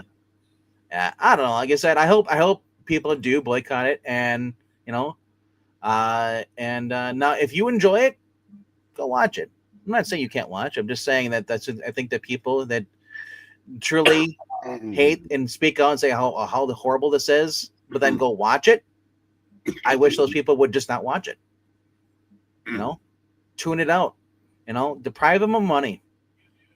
I mean, I'm going to watch the Super Bowl, but I'm not going to watch the halftime. I couldn't care less. Yeah. But and it's not because Bad Bunny is baiting me or wearing a dress or performing in Spanish. I'm 63 years old. I don't care about modern pop, goofballs, unless they're hot chicks that I can look at. I'm big enough to say that. I'll admit it. Yeah, put Sabrina Carpenter on there, you bigots. Yeah, I like watching Sabrina Carpenter. I don't like listening to her. No.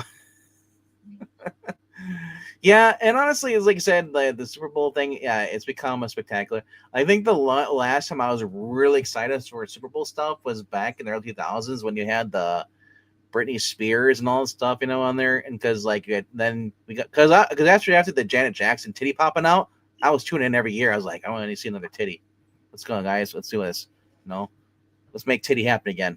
And then this never happened again. It's like watching NASCAR and never get to see any car accidents. It gets boring after a while. Just kidding.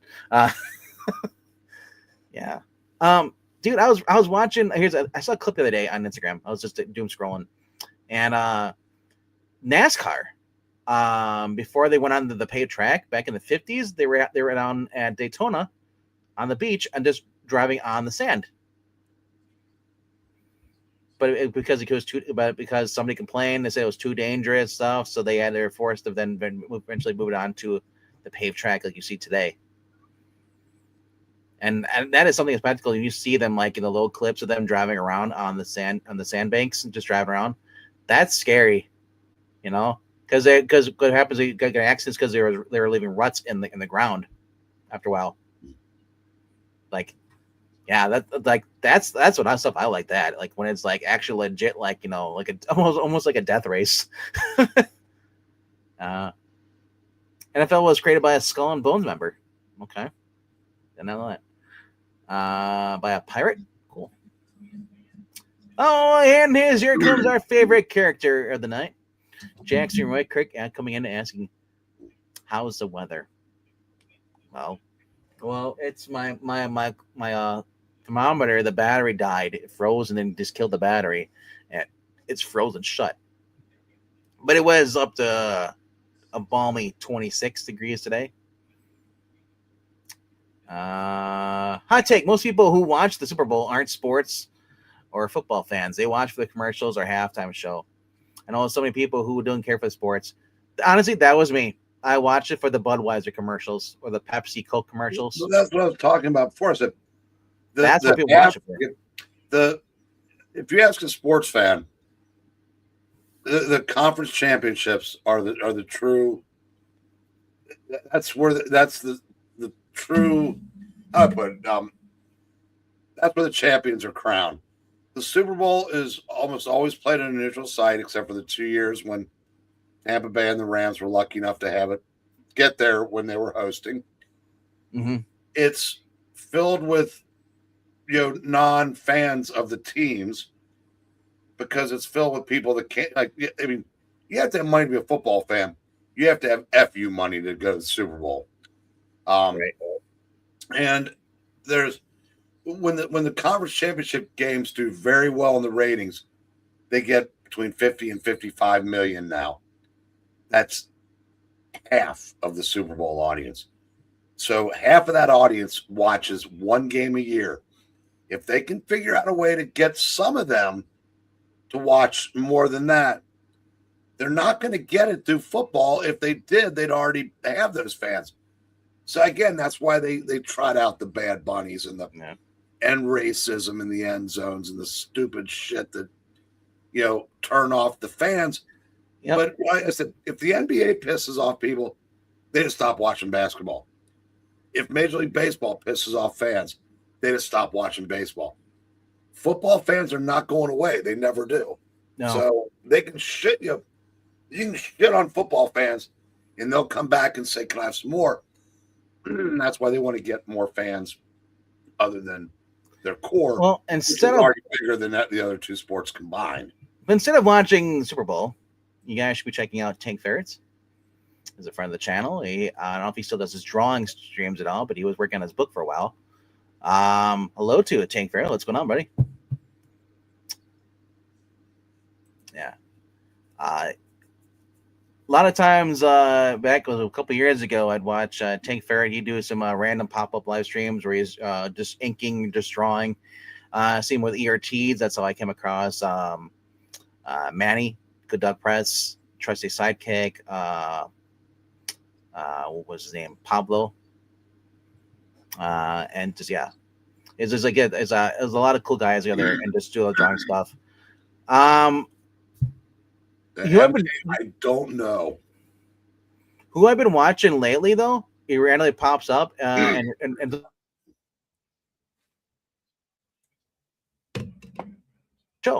Frank Cho does how to draw and pretty much stuff. He like whatever character he's drawing, he'll upload it in the process from the beginning to the end, and he'll just show you like whatever he's drawing and his whatever.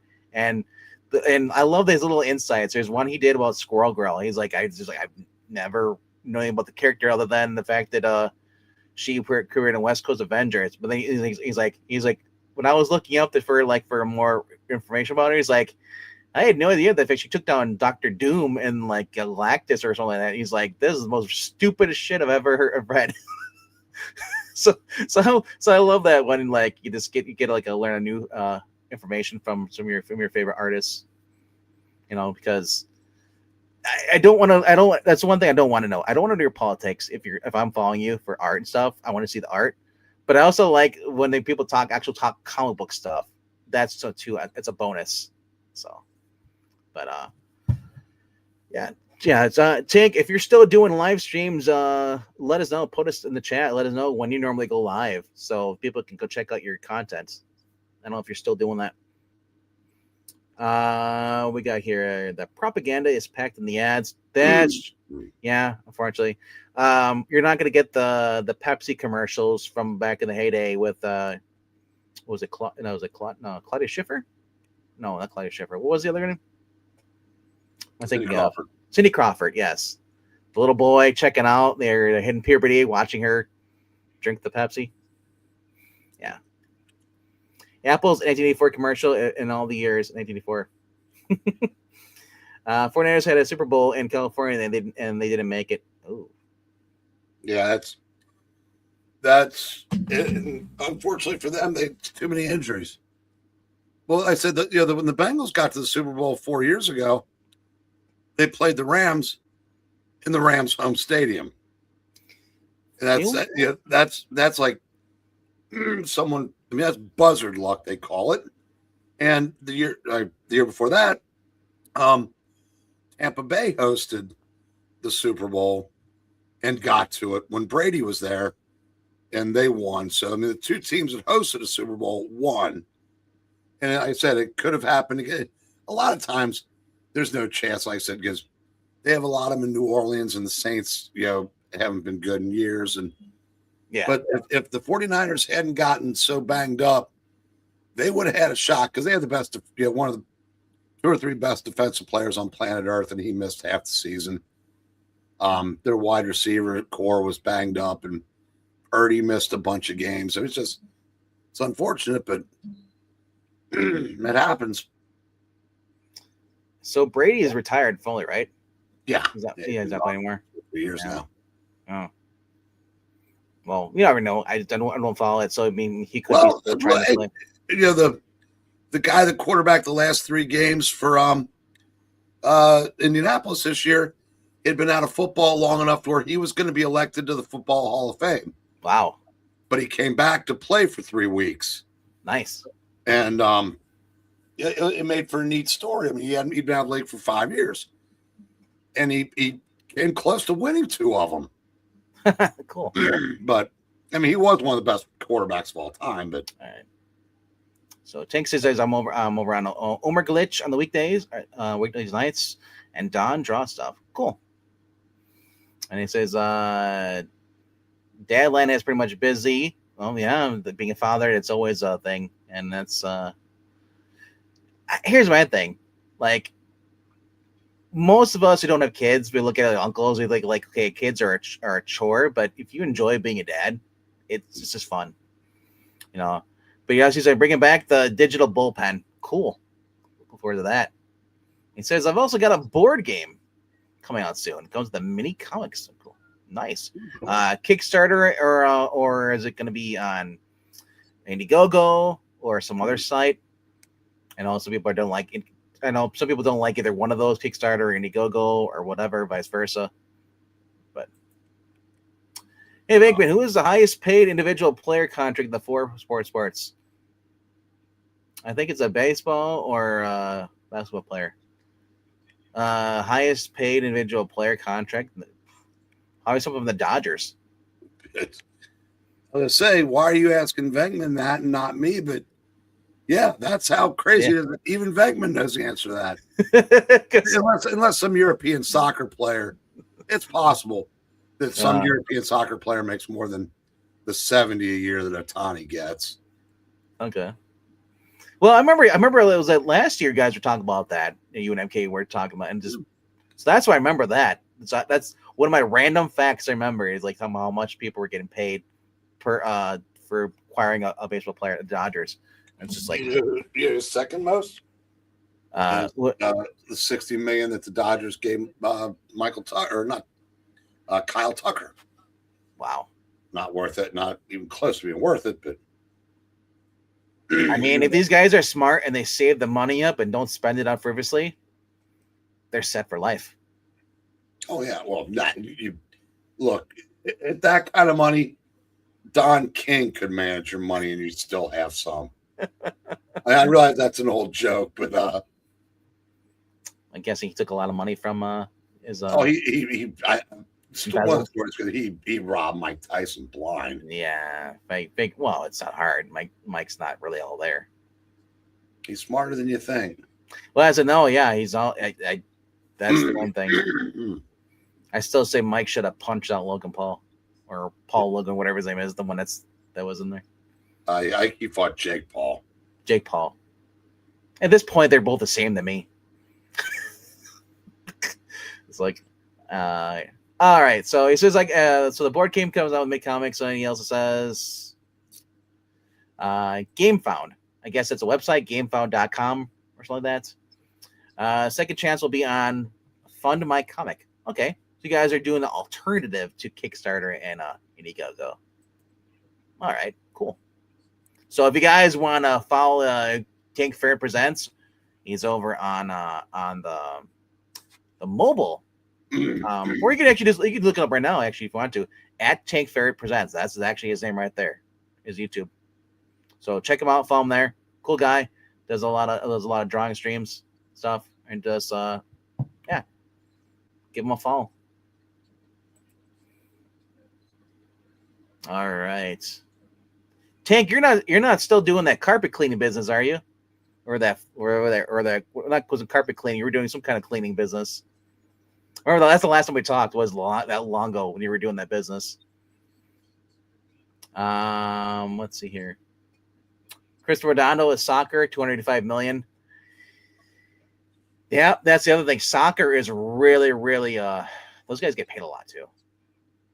Yes, we call it soccer because it's not football. Sorry, European. Yeah, but how many years is that spread over, Maranya? So I said Otani gets 70 a year. He signed a $700 million contract. Yeah. You're welcome, Tank. No problem. Yeah, it's like I said.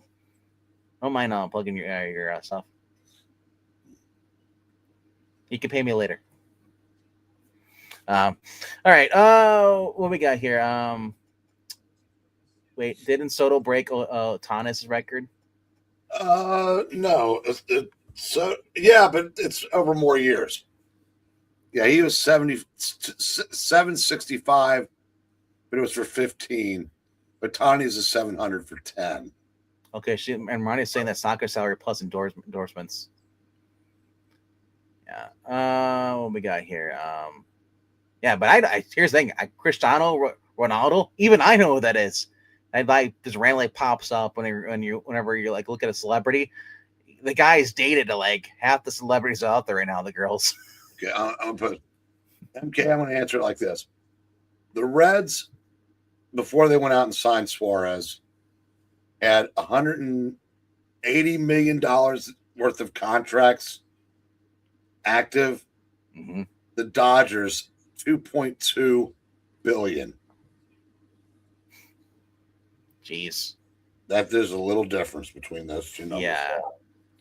Yeah. Tank says Deadline has its challenges, but I love it. Finally downloaded my recipe for minestrone tonight. Never had minestrone. I've heard of it. Never actually had minestrone. First, you have to put an E on the end of it. Minestrone? Minestrone, yes. That's how it's. Oh. And okay. I only know that because that was a staple in my house growing up. And that was meatloaf. All I can remember are the tiny little vegetables in there that look. Oh God, I can't remember what they are, but they have like little creases. They're like little beans with like creases, but I don't know what they were. But yeah, beans. No, it wouldn't.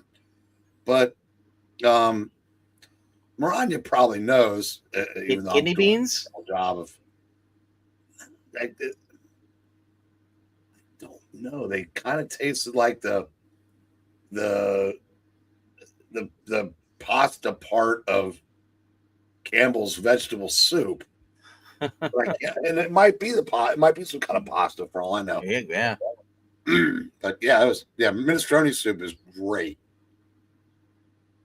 All right. GameFound is the number one site for games. Okay. I've never heard of that. He's pointing out here. Tinker says. Cool. Yeah, and he says I was doing the business, so I hung out. Cleaning company was number one content. I remember that. You were talking about the headaches from all the cleaning chemicals. Hey, look, there's a Breen on here. What? I'm gonna do it like Doc.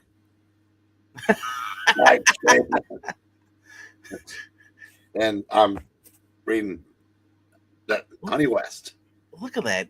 Breen is clean shave there. Look at that. Yeah, it was about 2 weeks, and so I don't want to go on camera because that's a lot of chin there. Yeah, we don't like that, so we're going back to the. No, we like chin of the week. Nah, we don't. Yep, No. this is the. These are my comics now. All Yeah, right. I started that Mike Shane last night about midnight, and I finished it this morning. I know, dude. Marani says Breen's looking even younger. No joke. That's I thought too. I was like, dang. When guys like you see like me, like I always have this the gray stuff. When I shave, I look way much younger than I am. You know, eventually I'll reach that age where it doesn't make a difference. Let's see. That's Soccer Star plus endorsement. No, that's we already heard that one. Dodgers have the lead in teams spent over $1 billion in one off season. Yeah. Got to bounce back to Dadland and get the kiddos off the bed. Dad, take care, man. Great seeing you. All right. Now, Summer Star says, good night. The unknown calls me. Well, if you don't know that number, block it. Henry, a friend of mine gave me this shirt. I'll wear anything that fits over this carcass. It's free as long as it doesn't say Duke. Marnie says white beans. Might be that. That might have been. I don't know. Okay, that's all right. Can anybody tell me? Let's see if I can make this get close up. Can anybody tell me who that is with Anne Francis? It's a very famous actor. Sean Connery. Not that famous. Not that famous. Okay. He was in the original of a movie that was remade. Cary Grant? A famous sci-fi movie remade in the late 70s.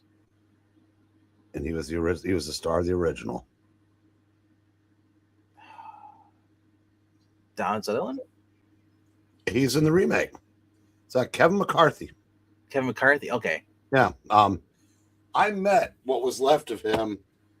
He was one of the celebrity guests at this nerd show I used to go to. Yeah. And he may have already been dead. I'm not sure. But yeah, he wasn't alive much longer than that, but he was I didn't go and talk to him or anything like that. I never do with those things, but so in the world of Dean Cain today, he said he got basically the boot from GalaxyCon, wherever that is. Really? GalaxyCon says, where pretty much gave him a letter and says, your politics aren't our politics, so F you pretty much. So so a lot of people are like, we're not going to GalaxyCon anymore. So that's my thing. If you're gonna GalaxyCon, if you're gonna block Dean Cain, then you should also play the other side too. If you should not just say like, well, this person has a different viewpoint than I do. Okay, well, we should block other people too, not just Dean Cain, because that's a brilliant strategy. Yeah. Yeah. The people, conservatives spend more money. Mm-hmm. Yeah, progressives. We're there instead of protesting. Yeah, that's that's where money goes to.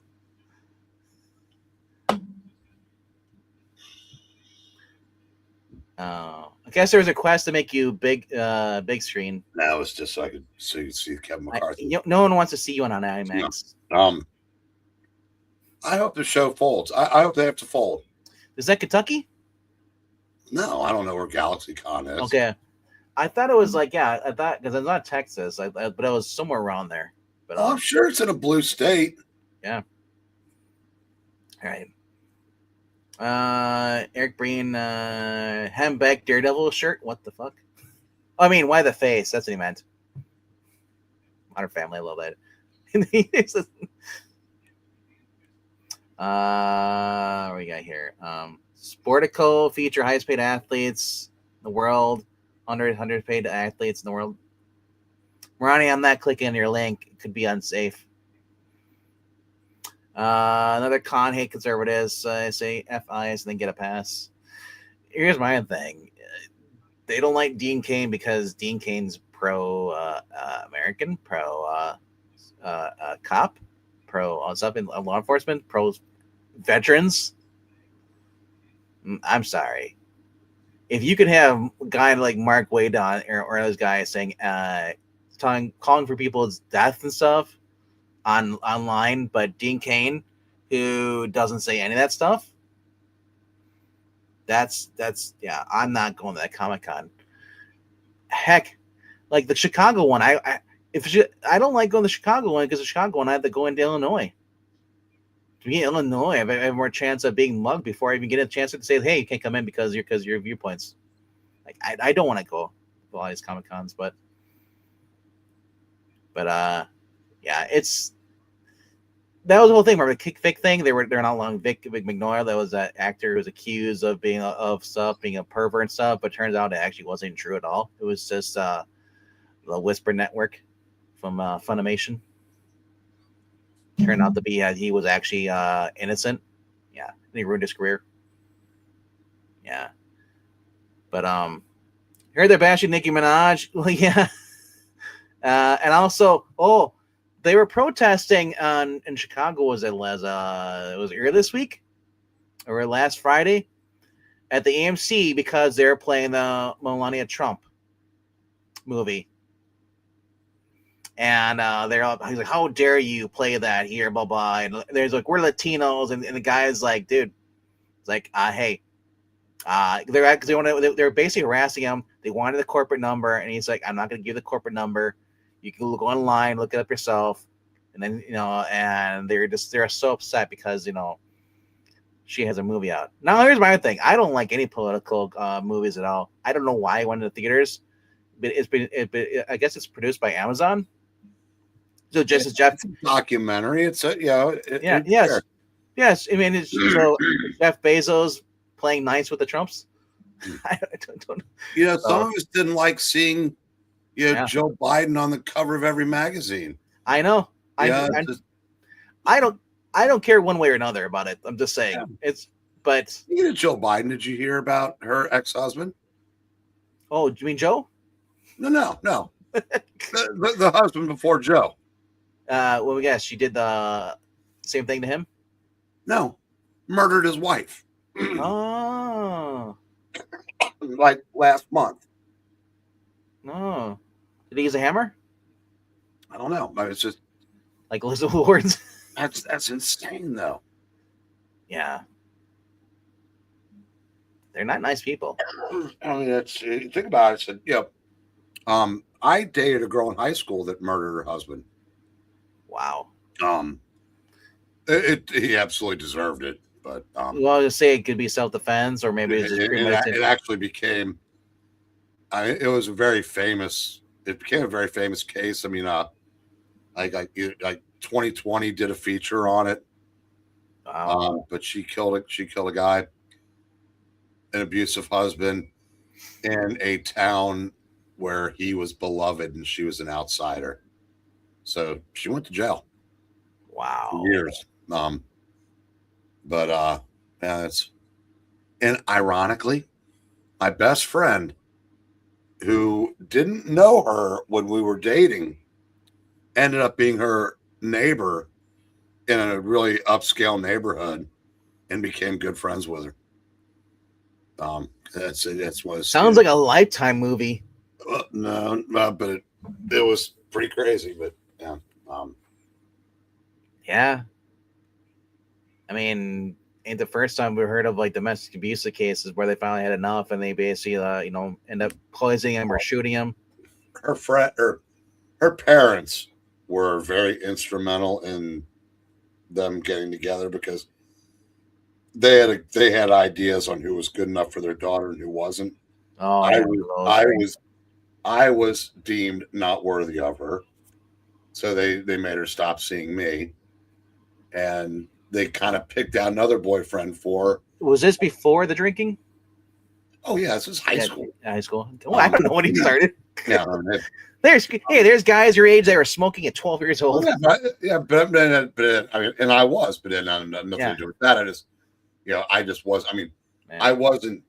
I went to the games. I didn't play in them. So Therefore, it sounds like good she enough. was so. This is an actor. She was so frustrated in life.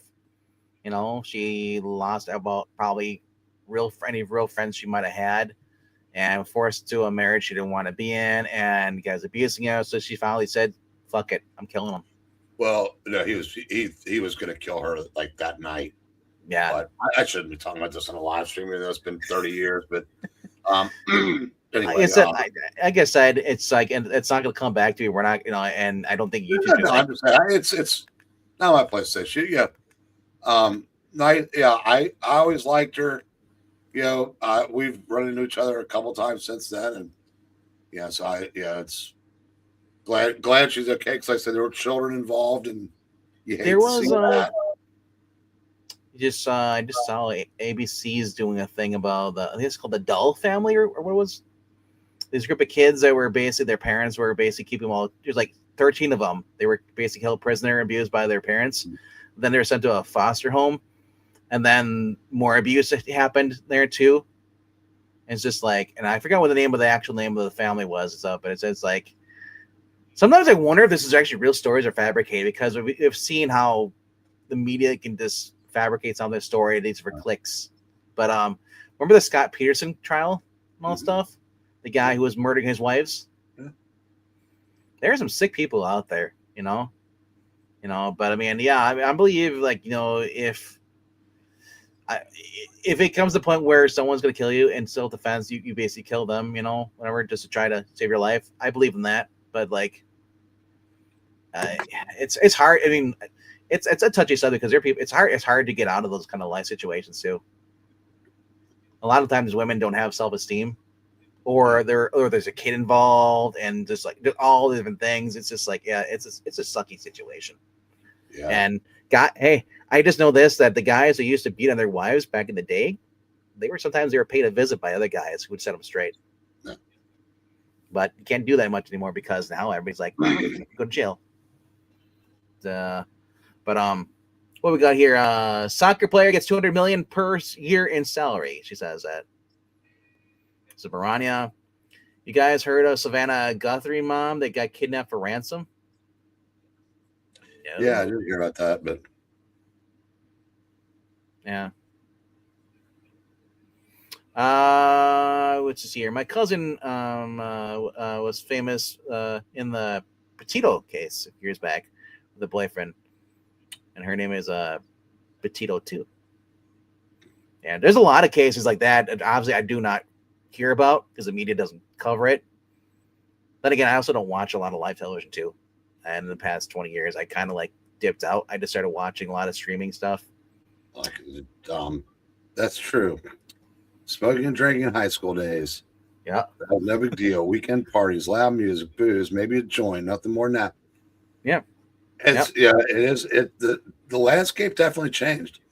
I think what happened was a lot of it was Mothers Against Drunk Driving was very successful at forcing kids to give up drinking and instead raid the parents' medicine cabinets. So now all the kids are hooked on their parents' prescriptions. Kind of like traded one form of hell for another. But was it the mid 80s when finally the laws started, the states are enforcing you had to wear a seatbelt? Well, the 80s were when the Drunk drink. driving laws got tougher. Well, remember, like people used to have a beer and be open beer in their car, drinking and driving. Just one beer, as long as you weren't like, it was fine. But now it's like, now they have the I don't know if it was legal, but you could get away with a lot more until no one cared anything. Yeah. I don't know. As far as the laws, the gun laws, I always watch a movie like Footloose. You see like the pickup truck, the jerk boyfriend has his rifle in his truck mounted behind him. Address that. MK, it was Freon because when I was in high school, you could get that over the counter. It was a couple bucks a can. Now it's like hundreds of dollars. That's why most people never fix their car air conditioners when they break down because they can't afford the freaking Freon. Yeah. It's I wonder. MK's voice is so deep now. If he snorted Freon, it would probably change it to because I don't know if you could get it. It might hurt. Maybe his vocal cords would just snap. Because like I said, I've known one or two guys with voices as deep as MK's, non-Freon aided, and I couldn't imagine what they could do with that. I think he actually MK when he reads with us, I think he's actually snorting helium. So he actually comes up to that pitch voice. So that's not his real voice when you hear him when he talks. He's a trained voice actor, so he can do those. I mean, Pixel has amazing range. I smoke that range away. I can't do the highs. That you guys can. I used to be able to. I can't anymore. But I have good range too. I have a scope as well. I've heard you get pretty high pitched, and like I said, Pixel can go. I mean, when he does the "oh boy" to some of the or the "oh boy," I mean, and he can get as deep as almost as deep as me. And I can get almost as deep as MK, but a lot of guys deep as other guys. I can't go. I can't go in the other direction like he can because he didn't, pollute his lungs all this year. Oh my gosh! When I first did that, there was the Mickey Mouse Charles Xavier thing. Oh, that was painful. That was at issue 1 or 2. I had to read the whole entire freaking story like that. Oh boy! Intellectual properties. That's just I can't. That's good. I start coughing because I can't. It's like that's a pain in the butt. Yeah, especially during winter, I don't really do like when I do the reading stuff. My voice is like I said, I get all that phlegm in my throat because it's so dry in here. The temperature in my room right now is 74, but I just fell in for him. And Michael Mouse Taylor says, "Oh boy, nope, that's not happening." I ran my vocal range partly by shouting through laryngitis in college. But after a while, I get to voice. I'd rather just read like MK like this, way back for reading. Hey, I know. I make him sound like Barney. MK or Yogi Bear. Hey, I better pick that basket. Hey. Okay, now I gotta correct you there.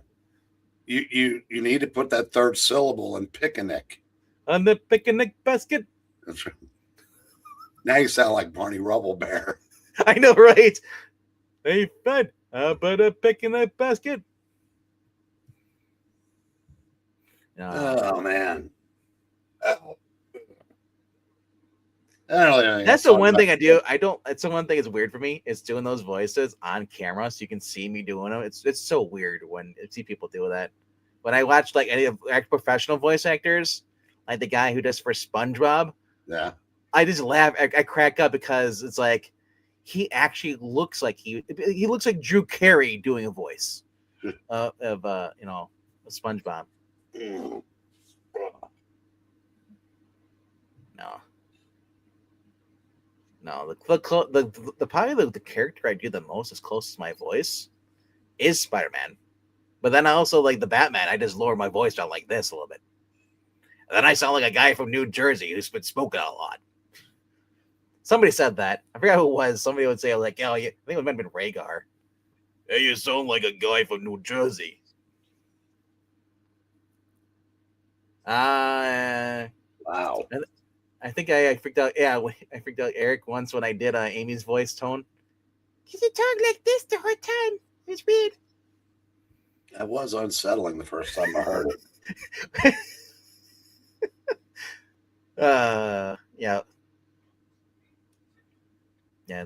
Yeah. But Henry, good years. People accuse me of using a voice mask on my channel. You're awesome, bro. I do enjoy the MK Wars, even though some comparisons are questionable. The MK Wars, the Marvel Knights Wars, or the Mortal Kombat Wars? What wars are you talking about? But already though. But the lowest voice I can do comfortably is Ben Grimm. And by extension, Metamorpha. You need to talk like this. Like the thing. Sweet Petunia. That's the one thing great about this. If Marani's not here, there's like 3 people in standby who can do the thing voice. I think even Trusty can do it too. Trusty, though, I think out of all of us, Trusty has the best vocal range. I love his Patrick Warburton when he does his Superman putty, you know. Pixel has the most range. Trusty has the most talent. I can see that. What's that? I can see that. Yeah, I can. Yeah. Because I don't think he could get as low as Pixel. I mean, it's high. I mean, you know what's great though? I'm so jealous is the fact that you can do the Foster Brooks because you lived it. Never sounded like that, but well, not as bad as Brother Brooks, Phil. But when I've watched a lot of Dean Martin roasts, so yeah, exactly. Only a Trusty's Daredevil. When he does his Owen Wilson. Wow, guys, I can't do it. Well, you can do it for a couple words. He can do it for an entire reading. Like, wow, that's amazing. Yeah. And I said, just like I used to say, what made Bill Hader decide I want to do an Alan Alda impression? Who decides they want to do Owen Wilson? I mean, that's just. Or Al Pacino, yeah. What you doing? Yeah. Alda voices everybody does, but I mean, nobody does Alan Alda. I know, right? Yeah, when he does impersonations of Alan Alda. God, I can't believe he's 90. Is he the only surviving member on MASH? No, there's 4 of them left, and they all went to the beach last week. And Klinger? Klinger's still alive. He's 91. And Alan Alda, they're both in wheelchairs now. And Mike Farrell and Gary Berghoff were like pushing their wheelchairs on the beach. Is that the guy who played Winchester? No, he died years ago. Oh, BJ. Okay. Yeah, so BJ was the one that took over in the show? He took over for Wayne Rogers when Wayne Rogers left. Oh. The guy who played Henry Winchester was on Charles Winchester. So Charles Winchester, sorry. So that actor went on to be on what was it? The Dead Zone with Anthony Michael Hall. He was Anthony Michael Hall's like character's stepdad who he didn't get along with. Henry, the Dean Martin roast. I think I told you this before. Anybody in the audience hadn't heard this? Yeah, funniest moment ever. Rickles and Dean Martin, and Rickles goes, "It takes a lot of years to become a great comedian," and Dean Martin goes, "And you ain't reached that year yet." And Rickles waits for the applause to die down. He goes, "Thank you, Jerry."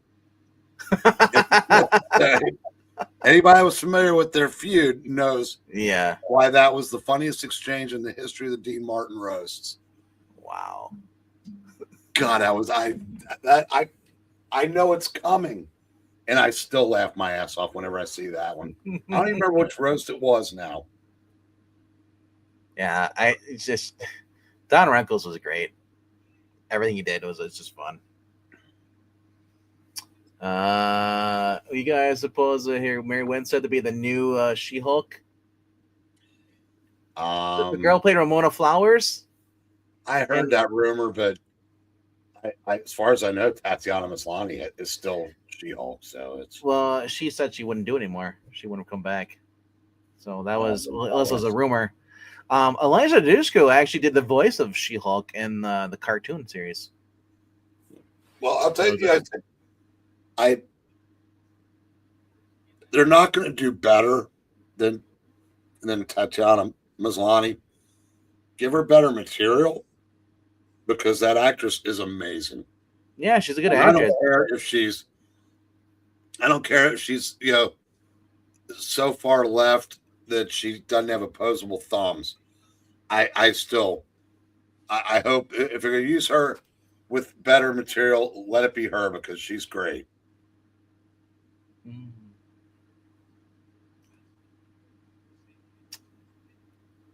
Henry Dresser, Rose, Cato, call my heated questions between E and Brina as the MK Wars. Okay. Oh, Desert Rose. I was always like, who's Desert Rose? MK, I'm just curious though. What are you doing with all these answers? All these questions and stuff. Like, are you CIA? Ronnie, I think Rickles' response was that he's friends with Newhart because he likes the way Rickles that Newhart can see a bunch of boring people and his ability to go over and blend in. Oh man, now I want to watch those. I'll pop them in once in a while, or I'll look them up because I had a chance to get those, but I only had money for that or the Batman series, so I got the Batman series, and I got to think to this day, if I'd gotten the Dean Martin roast when that meth head broke into my house, he probably wouldn't have stolen that. Yeah, I got that at Walmart. The Dean Martin roast. I found it. I think it's the best of or the complete collection. Was it the one that was on time, whatever it was on cable? It was probably best of then. Yeah. I mean, there were some. I mean, I wouldn't need them all, but the ones that were, the 90-minute roasts were great. But but there were some people that, unfortunately, Frank never did one. He got to do. They roasted him, but the one it always is the roast of Don Rickles, and I think it was a Delta from Don Rickles. But Foster Brooks says it's like it's like Don, yeah, me and your wife, we watch your show all the time, so we know how much time I have left before I have to leave her house. I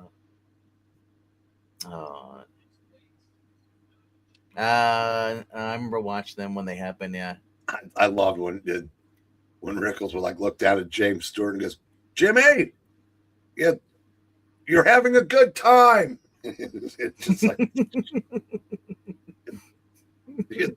the hospital called. You died last week. That kind of stuff. Don Rickles, when he'd see the girl over there, he's like, I know what we're here for. One thing. It was funnier, Jonathan Winters or Jackie Gleason. Jonathan Winters. I don't think I've ever heard of John Winters before. You would. You'd know him if you saw him, but Jackie Gleason was more acerbic. Jonathan Winters, I think, was just funnier overall. Well, Jackie Gleason, he's saying overall Jackie Gleason. Okay, Miranda, if you take out the honeymooners and just go with Jackie Gleason ability, like off the cuff ability. Jackie Wilson on the variety shows and Jackie Wilson in the Smoking the Bandit. First Jackie one. Gleason. Jackie Wilson was a soul singer.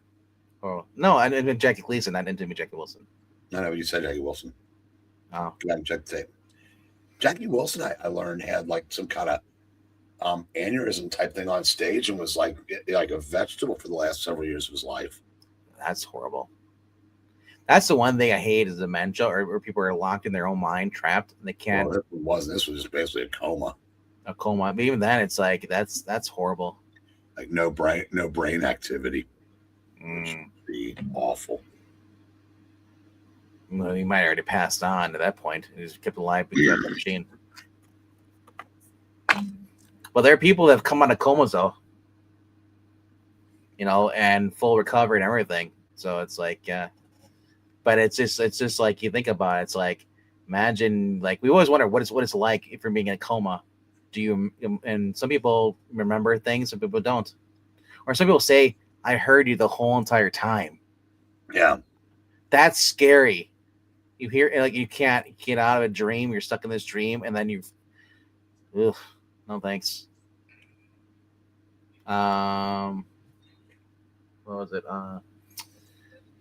Do you know there was a Jackie Wilson? Your love is lifting me higher and higher. Yeah, Ghostbusters 2, that song when they had Statue of Liberty.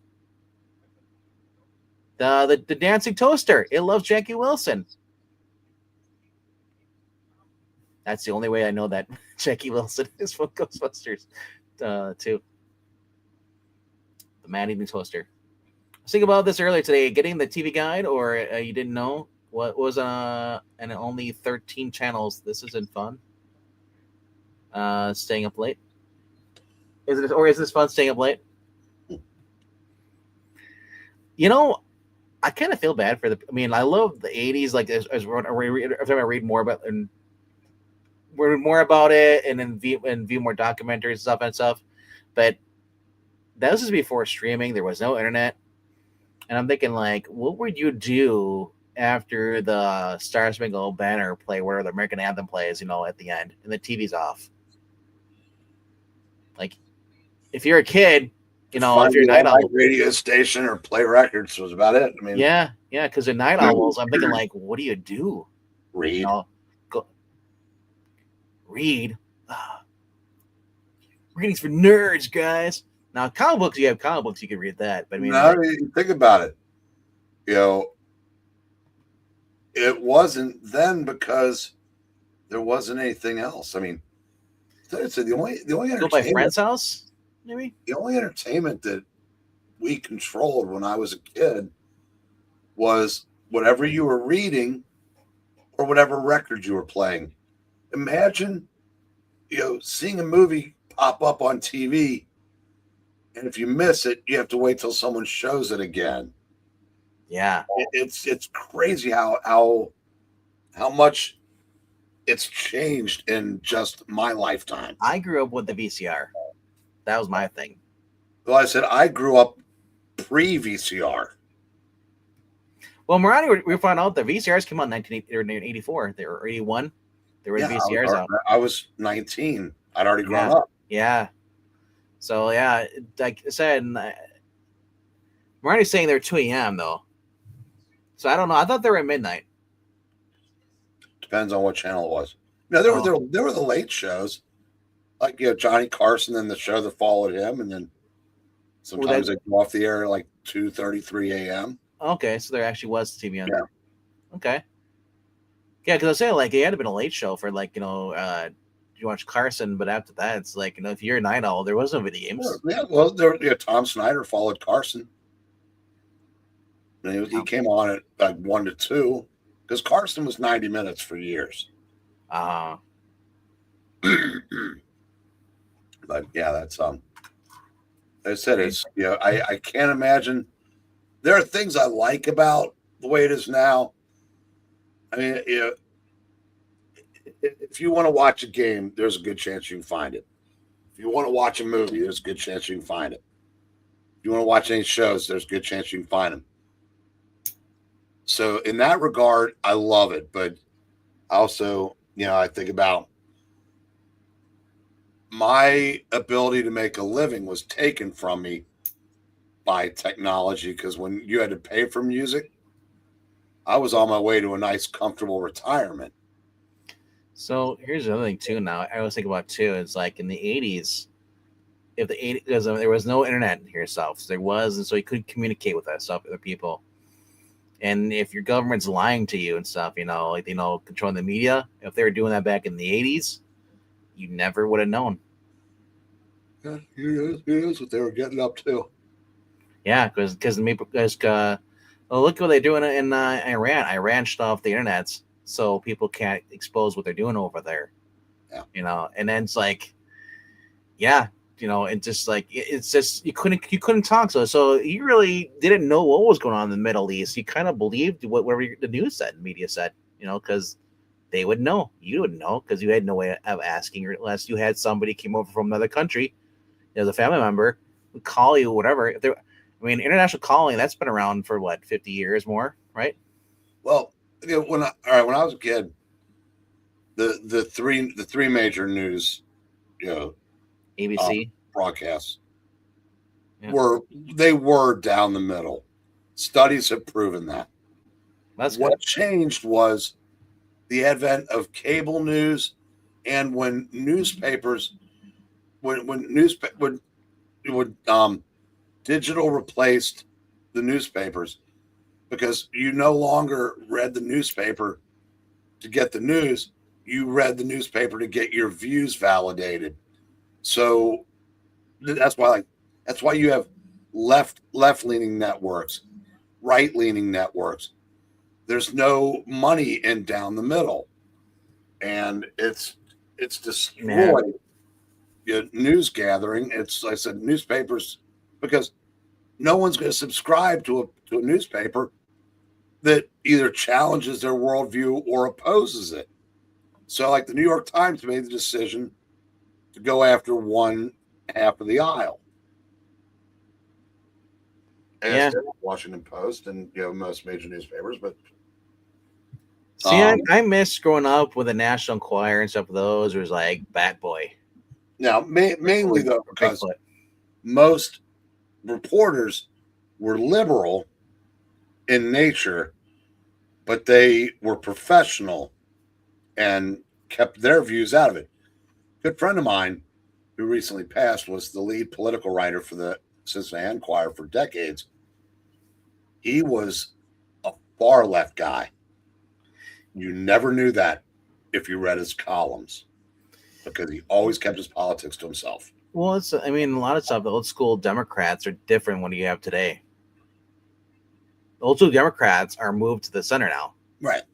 It's crazy. Well, I watch Bill Maher clips. I don't really agree with Bill Maher and everything, but he does call out his sides, like, it's like there's a reason why things happen because you guys are idiots and stuff, and so he does call out stuff now. Yeah, he's more middle now because he just moved to the side. He's still way, at least claims to be way too much of a climate change zealot. Yeah. And he's still, I see the difference. Yeah. He finds fault with both parties now, which when he was a liberal, I guess he didn't think there were any until the Democrats moved beyond liberalism into, I don't even know what comes after progressive, but they're damn near there now. So Sylvester Stallone was an old school Democrat. And his brother Frank was always the one that was the conservative one. So I said, like, it's weird how you look at how things have shifted over the years, where people who normally were like opposite the aisle are now closer to your aisle because a new party popped in and said, we're going to do communist stuff. Like, social and communist has become like the fab now. Like, everybody like, oh my gosh, I love it. It's like, and then you have these people who actually come from those countries are like, am I in the Twilight Zone? But yeah, but the pirate radio stations, I'm glad you brought up the pirate radio stations. Miami Vice. There was one of the episodes. There was a pirate radio guy stationed on there, and Rob and I are going to be starting up doing some Miami Vice reviews of season 1. Not next week, but probably the week after. We're basically when Fallout's done. After the last Fallout episode is done, we're going to start doing some Miami Vice, either on Sundays or Tuesday nights. We're not sure. So tune into that, or if anybody wants to join, talk to discuss it with us. But yeah. To do syndicate stuff like Hanna-Barbera cartoons, Private Secretary, classic Star Trek, Batman 66, and so on. I guess. Yeah. Oh, what shows did you watch? Back in the day, 70s. H&R Puff and stuff, Captain Kangaroo, Captain Tennille. I don't know. I think most people watch. What was it? The 70s. What was it? The $1 Million Man. Was that 80s? $6 Million Man. It was mid 70s. Mid 70s, yeah. Late 70s. Yeah. And then Bionic Woman was a spinoff of that. Uh-huh. But I think what Breen was probably watching in the 70s, he's probably watching Kolchak the Night Stalker. For the 10 minutes it was on. Right? The ABC. Oh, yeah. Did you guys ever watch like the ABC like TV movies, like the premiere of Superman and stuff like that? Did you ever sit and wait for the movie to come on?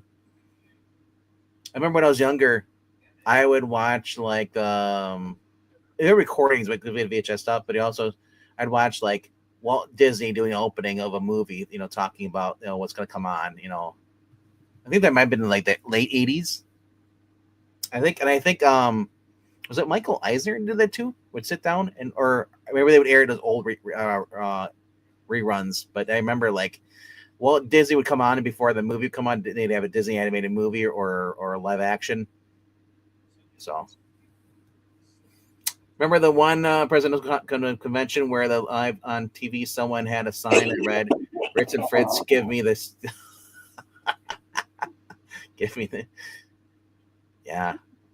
Oh no! I would have loved the scene is the George Bush Sr. with the soup thing, where I guess whatever he threw up.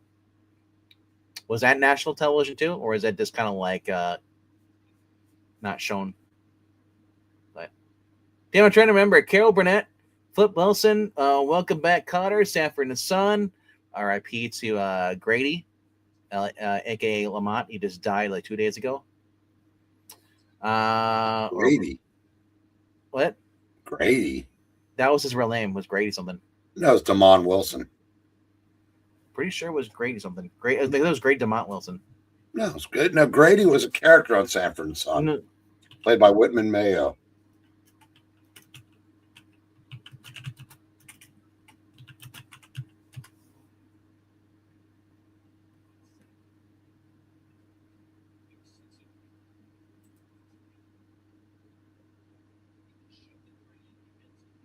His real name is Grady Denman Wilson. Yeah. Really? Yeah. I know. People when they posted that, people were saying like Grady the character. He's like, no, it's Grady Denman Wilson, but he always went by Denman Wilson. Yep. Yeah. I know. Yeah, I died in January 30th. 79 years old. That's another show I came to just love.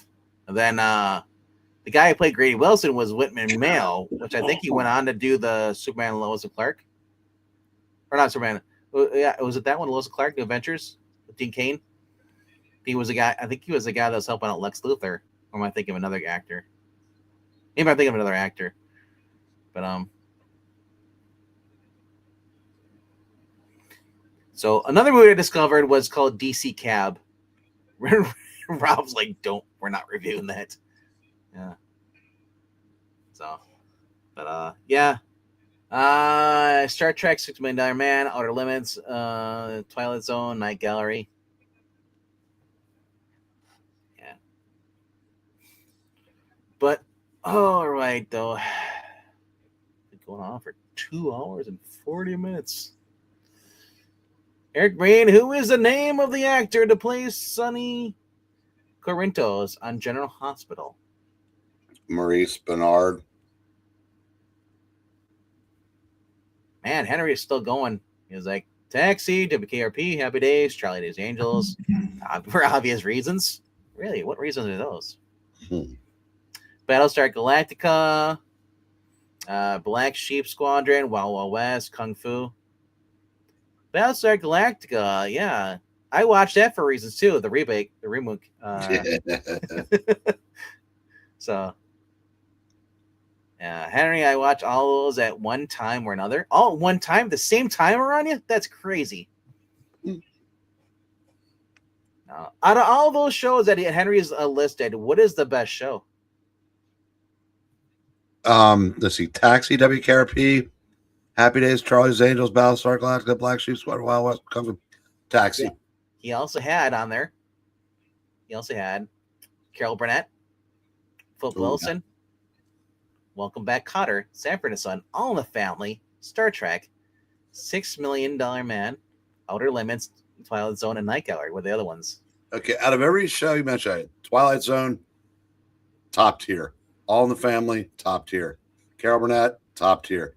Taxi, WKRP, right there. Happy Days, fluff. I mean, it was comfort television. Yeah. Sanford and Son, pretty damn good. Let's see what else you mentioned there. Kung Fu, Black Sheep, Wild Wild West. Yeah, they're okay. Good. Yeah, I mean, it's not classics, but yeah, I said Charlie's Angels, fluff. I mean, they were you weren't watching that to expand your intellectual horizons, put that way. Unless you're 13. Yeah, well, there's some else you were expanding when you were 13 watching that. For me, out of all of them, man, I like All in the Family. I think Sanford and Son is one of my all-time favorites shows. I just watched all the way through. That's just fun. But WKRP has his moments. I'm not a huge fan of that though. Taxi, I love it. I mean, I thought those were pretty good. A really good show. Man, it's hard to pick though. But I would probably lean towards Taxi or Sanford and Son for me. So yeah, All in the Family was not only was it groundbreaking, it was as funny as anything I've ever seen. While you were actually being challenged, did you know that All in the Family was the first show that had a toilet flush? Really? Yes. Because if the Bradys shared a bathroom, but never flushed. No toilet. Oh, No. Maybe they just went in the shower. You weren't allowed to show them back then because that stuff didn't exist. That's awesome. Wow.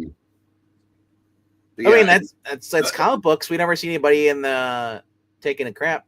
Because they were up in, I said, Archie wasn't in the scene. There's like, Archie, are you coming down? You hear the toilet flush. And the crowd laughed for a minute.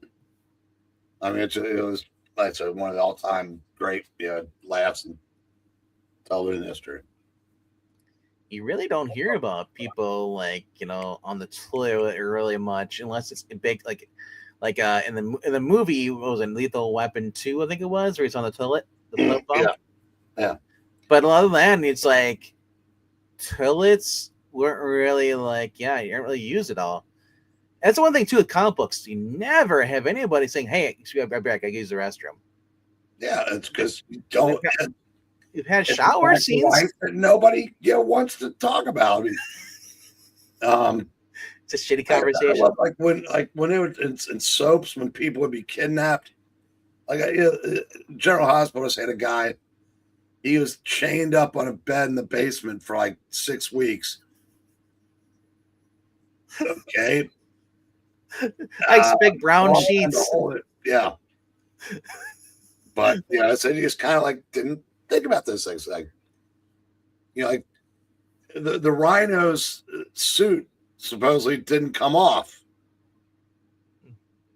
Okay. Maybe there's a hole. How long until Zemo starves to death? Can't take his mask off. He's a Vex. So so that's what I do. He moves this.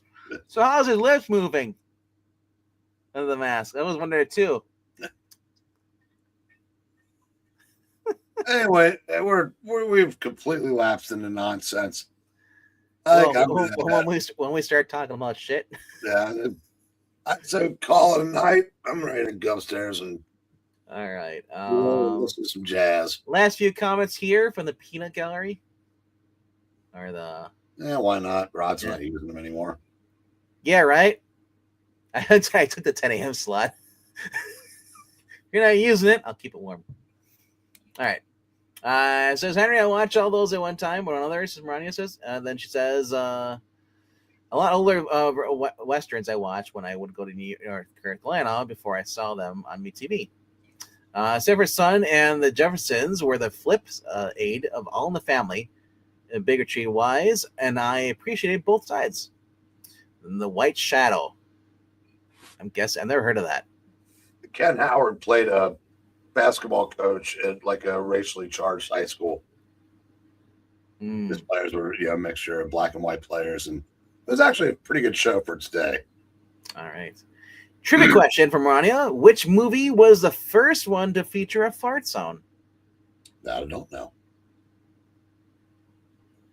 I'm going to say Blazing Saddles. Probably. With how much they did in there, the beans and stuff. Might be. Answer says Eric is correct. You may now steal the board. All right. Yeah, I guess that's it for the night then. Eric and his work husband will be live tomorrow night on I Love Comics, talking about music, probably not comic books. Who knows? I don't know because I won't be there. I might pop in for it a little bit. Depends on what the subject is. Before I jump in. Yeah. And then I'll be live tomorrow night around 11 p.m. Central, 12 p.m. Eastern. We'll be reading the next volume of Full Metal Panic, the manga crew stuff. So tune into that if you want a lot of innuendos and just a lot of crazy humor. Those crazy young kids. All right, that's it. Hope you guys had fun, and then leave a comment down below. Let us know what you thought of tonight's books. Are you excited for any of them? And just whatever, just say hello. It helps the algorithm. Tells the channel, YouTube says, "Hey, we like this channel." Yes, Marania, we are pulling the plug. I prefer the scarf, but but pulling the plug works for it too. All right. You guys know the drill. Click the like button, subscribe, all that fun stuff. Check out the Ko-Fi link if you want to help the channel out, support the channel financially. Or you can just share out the channel when we're live, or just leave a comment down below after we're done. Hit the like button too. And we'll see you guys later. Thank you for sticking around, Henry. It was great to see you guys here. Undead Quen, MKF30. Tank Fair jumped in here too. And yeah. If I missed your name, I'm sorry. Cheeseburger Comics. And I did not see Austin Proctor though. But yeah. All right, guys. And gal. And gals. I don't know who weren't watching us, but all right. Thanks for watching. Keep it easy. Good night, Breen. Kids.